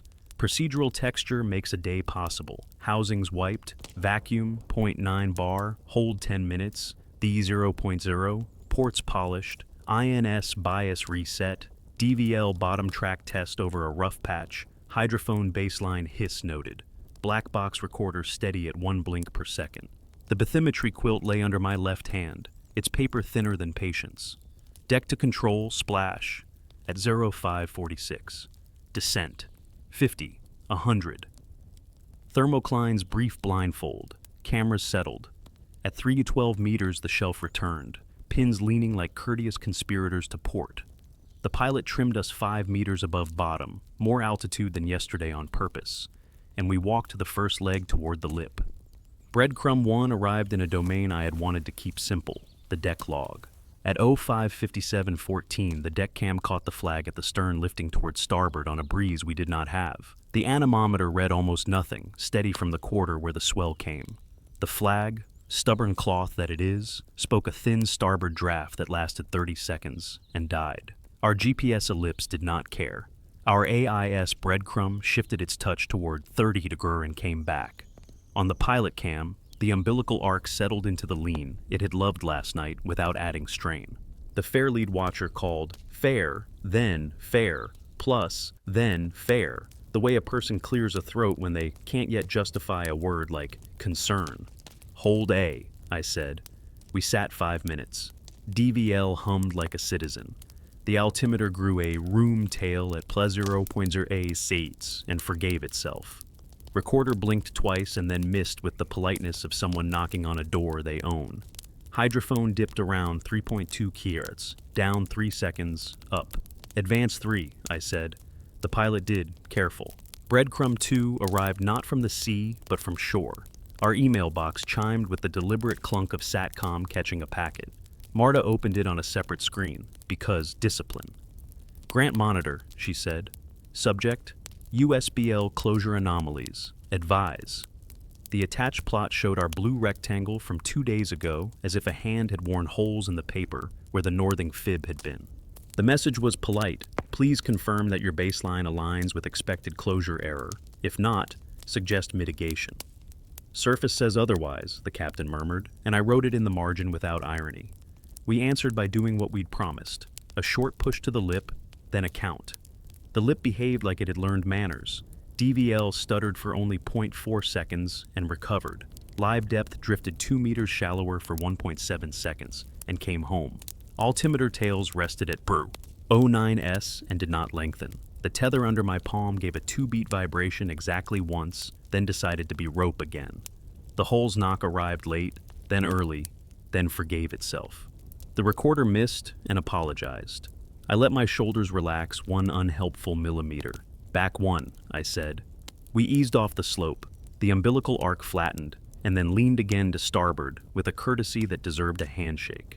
The fairlead watcher said, "Fair," and the flag at the stern stirred despite air that read a statistic. Our AIS breadcrumb thickened its northing trace the way a pencil darkens when a hand rests longer in one place. Document insert 061233. Lip hold, alt plus 5m versus prior, DVL loss 0.4s, live depth, SDO 2.0m, duration 1.7s, altimeter tail D plus 0.09 says. Umbilical visible, arc starboard 030 dig. Bridge, stern flag indicates brief starboard draft with negligible anemometer change. AIS self-trail widens north. End insert.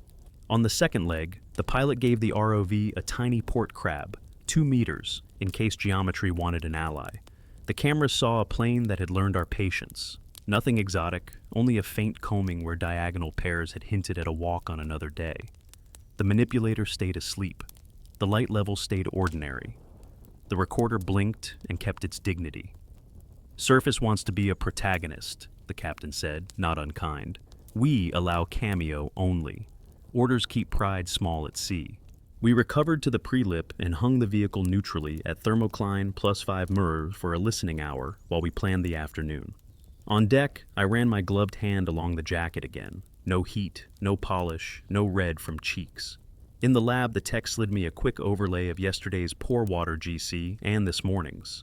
The light fraction at C5, C6 held higher than blanks by a hair, reproducible now across 3 pulls and 2 stations. Not a headline, a whisper that had paid its tax. Control chimed again. Another email rode the satellite's patience. Our weather update. A gentle veer predicted late afternoon, swell holding. At the bottom, a line the service rarely prints. Lagrangian drifters in your cell show unexplained north bias residual overnight. The words were as dry as a ledger. I circled them as if they could blush. Marta leaned into the doorway, meter still looped on her wrist. "If the surface insists," she said, "we can treat USBL as honestly confused rather than wrong." She had written 2 columns.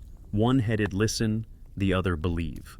Under listen she'd put GPS, AIS, hull knock phase, generator ripple, radar angels, flag, drifters. Under believe, INS, DVL, camera, altimeter with tails, hydrophone with dips. "We're not on different ships," she said. "We're in a room with more than one corner." I went aft and stood at the rail. The morning was candid, light squared off, the horizon a ruler. The bow cut a leaf-thin V. The flag lay, then lifted an inch and fell without input. The smell was paint, salt, a thread of warm rubber, and that clean metal nick that visits when numbers decide to be neighbors. I rested my palm on the fairlead housing and felt nothing I could indict. Back at the console, I wrote the afternoon page. Return legs across pins, then stand down for drift. Do not exceed 15% lights. No drogue. No messenger. INS DVL plus camera authority. USBL advisory for ship awareness only. Abort if altimeter tails exceed plus PBs or DVL losses. 2S inside ring. If surface indicators, AIS northing, flag draft, generator ripple, cluster, reduce hold time by half, even if subsurface stays within spec. I initialed the last line because whoever asks later will want handwriting. Private note, margin small. Surface says otherwise, we acknowledge without letting it steer. Treat disagreement as a boundary condition, not a plot. The deep listens, the skin talks, both can be true. I signed the page and taped it above the comms. The black box recorder blinked 1 per second like a bedside clock in a familiar room. The hull knocked its reply, on time. Somewhere between those 2 quiet instruments, a lane we could not draw kept its preference for 30 to jolt. We had 1 part left to spend. I put the pencil behind my ear and went to wash my hands. Recap. Surface instruments began to echo the shelf's strange north bias. Our AIS breadcrumb slipped a few meters off GPS along the same 30-dar arc where floats paused and drogue heads drifted. Generator load carried a faint 1 Hz ripple. Radar angels came and went on that beat, and the stern flag lifted on a breeze the anemometer didn't claim. Below, the lips stayed within our aborts. Brief DVL stutters. Soft room tails on the altimeter, the umbilical drawing a starboard curve with no tension change. We kept to short holds, no light program, manipulator stowed, INS DVL plus camera trusted, USBL advisory only. I wrote the last page before we splashed. A line across the pins to close the grid, a polite nose toward the lip for a single 5-minute hold, then recovery. If a day has been teaching you a grammar, the only test worth giving is a simple sentence said cleanly. The captain read the page and tapped the corner. "This costs us the long dawn deepening," he said. "It buys us a deck that knows the difference between quiet and silence," I answered. "Cost in hours, paid now." Procedural texture steadied the crew's hands, and mine. We wiped the pressure housings and pulled vacuum to 0.9 bar. The gauge held its calm line 10 minutes. Throw. I tapped each housing with the wrench and got the dull, correct bell. Umbilical flaked, fair lead cheeks greased, strain relief checked, tape tails trimmed. The bathymetry map, the thin quilt now more graphite than paper, sat under my left hand. I retraced the single line with the pencil like a penitent. The manipulator claw cycled. Open, hold, close, and parked inboard. The green contact square stayed asleep. The black box recorder blinked 1 per second, bedside faithful. I let my palm rest on the fairlead housing and felt only steel that had learned our touch. Deck to control, splash. At 0802, descent, 50, 100, thermoclines blindfold, brief and familiar.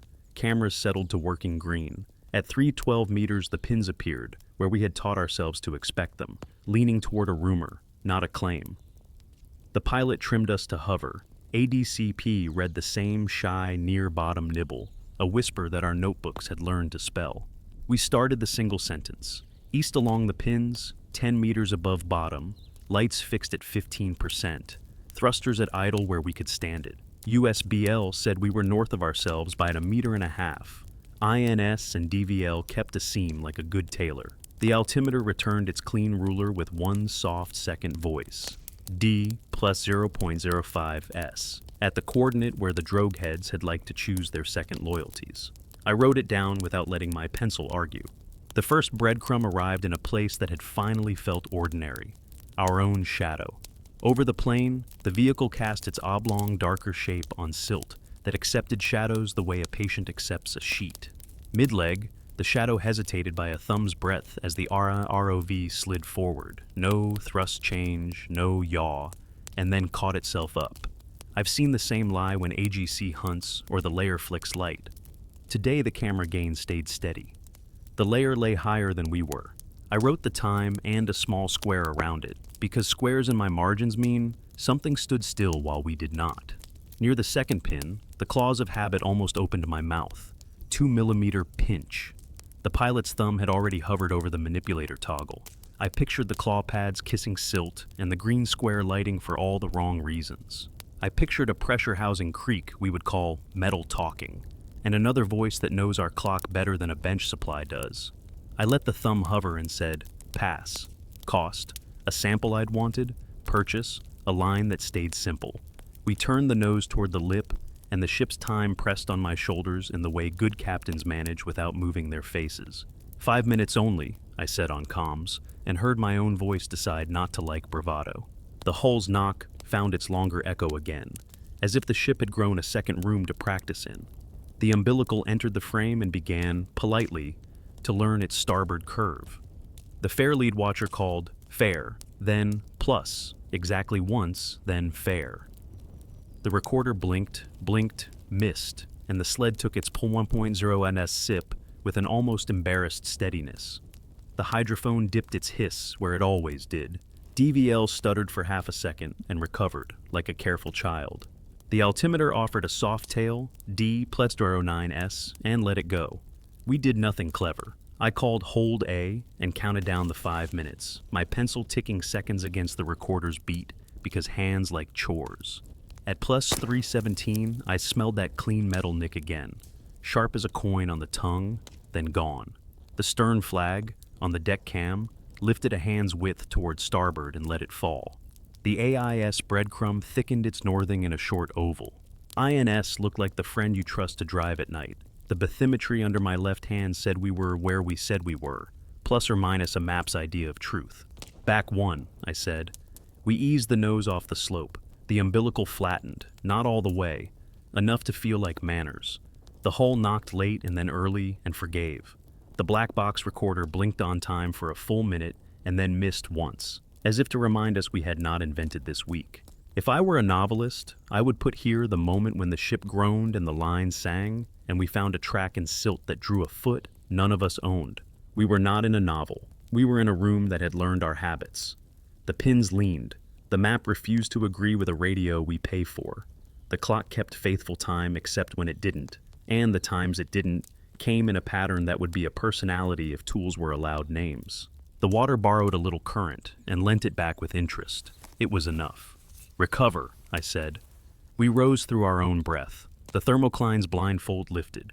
The pilot brought the ROV to the cradle with the same routine grace he uses on day 1 and day 30. The crane's block kissed the lift eye and lifted. On deck, the pressure housings rang their dull little bells when my wrench found them. The weep checks stayed dry. The black box recorder blinked its bedtime rate while I pulled its micro SD, cloned it, labeled it with the quiet joy of labels. I walked to the umbilical with a glove, 10 meters at a time, feeling for warmth, raised braid, grit scars. Nothing fresh. At the fair lead cheeks, no new paint transfer. At the strain relief, no new stretch. I let myself resent that the evidence could be this careful. In control, I drew the morning in the notebook that is not the ship's. A single line across the pins, a short nose to the lip, small tails and stutters, nothing that would make a harbor story. I added the commas that matter to me. The shadow's hitch, the flag's breath, the AIS oval's thickening, the recorder's impatience, the umbilical's learned curve, the hydrophone's polite depression at 3.2 kids that had become a neighbor more than an event. I wrote the sentence I'd been practicing all week and let it keep its plain clothes. The deep listens. Then I added the clause we had earned, and sometimes the ship says so. We turned home in the afternoon with weather pretending to be as simple as a brochure, spread of swell clean, whined a line at our quarter. The captain stood a minute at control and read my last page, the one for the Grant monitor's eyes. It had no ghosts in it, grids completed, closure errors characterized, mitigation applied, baseline secured, pucks planted, black box logs dense and neat. He signed where a captain signs and left me the privilege of the last line. I went to the rail with the bathymetry map and held it loose so it wouldn't tear in the wind we did own. The gray square under tape flexed, the tape's edge lifting just enough to show the old print beneath. Soundings interpolated across a cell where someone else decades ago had decided the map should be smooth. I could have peeled the tape. I pressed it back down with a thumb instead. We do not fix a map with a gesture. We add a note. In the lab, the pore water chromatograms had stacked themselves into a pattern a careful person could argue. The light fraction at C5, C6, a hair higher where the pins live and the ring borrows motion. Not a headline, a corner. The manipulator claw, obedient all day, sat in its frame with the green square dark and the pads cleaned of silt. I put my finger on the claw's outer knuckle and felt cold through the metal, a proper cold that belonged to steel and ocean, not to superstition. When I let go, my fingerprint made a drying patch the size of a coin. Before dusk, I stood again by the fairlead and rested my palm on the housing. Steel cool, bearing hum, modest, a quiet the ship had earned. I knocked the bulkhead twice and the hull knocked back in meter. Somewhere below that exchange, a long, patient breath went out and came in again, the way a room breathes when you open a door at the far end and wait. We made harbor 3 days later. The Grant monitor's reply arrived as expected language. Data quality commendable, navigation offsets noted, looking forward to analysis. On my desk, weeks after, I opened the black box recorder's streams and stacked blink-miss windows into a ladder. The little spectral depression sat where it had lived, a shallow dimple at 3.2 kHz, unchanged by distance from the water. I built the plots a report demands and did not name what they suggested. I wrote borrowed current lane and closure discrepancy inside ring and layer behavior. I did not write watching. When the last caption was pinned in place, I rolled the bathymetry map and slid the rubber band over it. The gray square stayed covered. I put the map in the locker with our pressure housing spare O-rings and the manipulator's pad kit and the black box recorder I had cleaned with a brush and a thought I did not confess to the inventory. Sometimes, at night, in a kitchen that smells only of my own poor coffee and not of salt or paint, A bedside clock misses a beat and finds it again. When it does, a finger in my palm remembers the hum of a rope that never showed on a gauge. I let it pass. If I am generous, I take the pencil from where I keep it and put a small cross in the margin of a page that is otherwise empty. We returned, as all cruises must, with more lines on the map and better reasons to distrust them. I cannot tell you what stood at the lip and breathed. I can tell you where the small coins went, and how many, and how the purse felt afterward. That is the work. The rest is the part of the sea that owns its own language. On our last morning alongside, I walked the deck once more and laid my palm on the fair lead, not for superstition, but for courtesy. Steel cool, air simple. The black box recorder blinked on the bench in a room that had no weather. I knocked the bulkhead once and listened for a reply I knew I shouldn't expect in port. The steel gave me an honest, short answer, and then kept the longer one, the one we had paid for in careful days and small, necessary refusals for itself. We had returned. Arrival felt like a word for shores. I held my breath for a count, let it out, and went below to write the last line the ship required of me.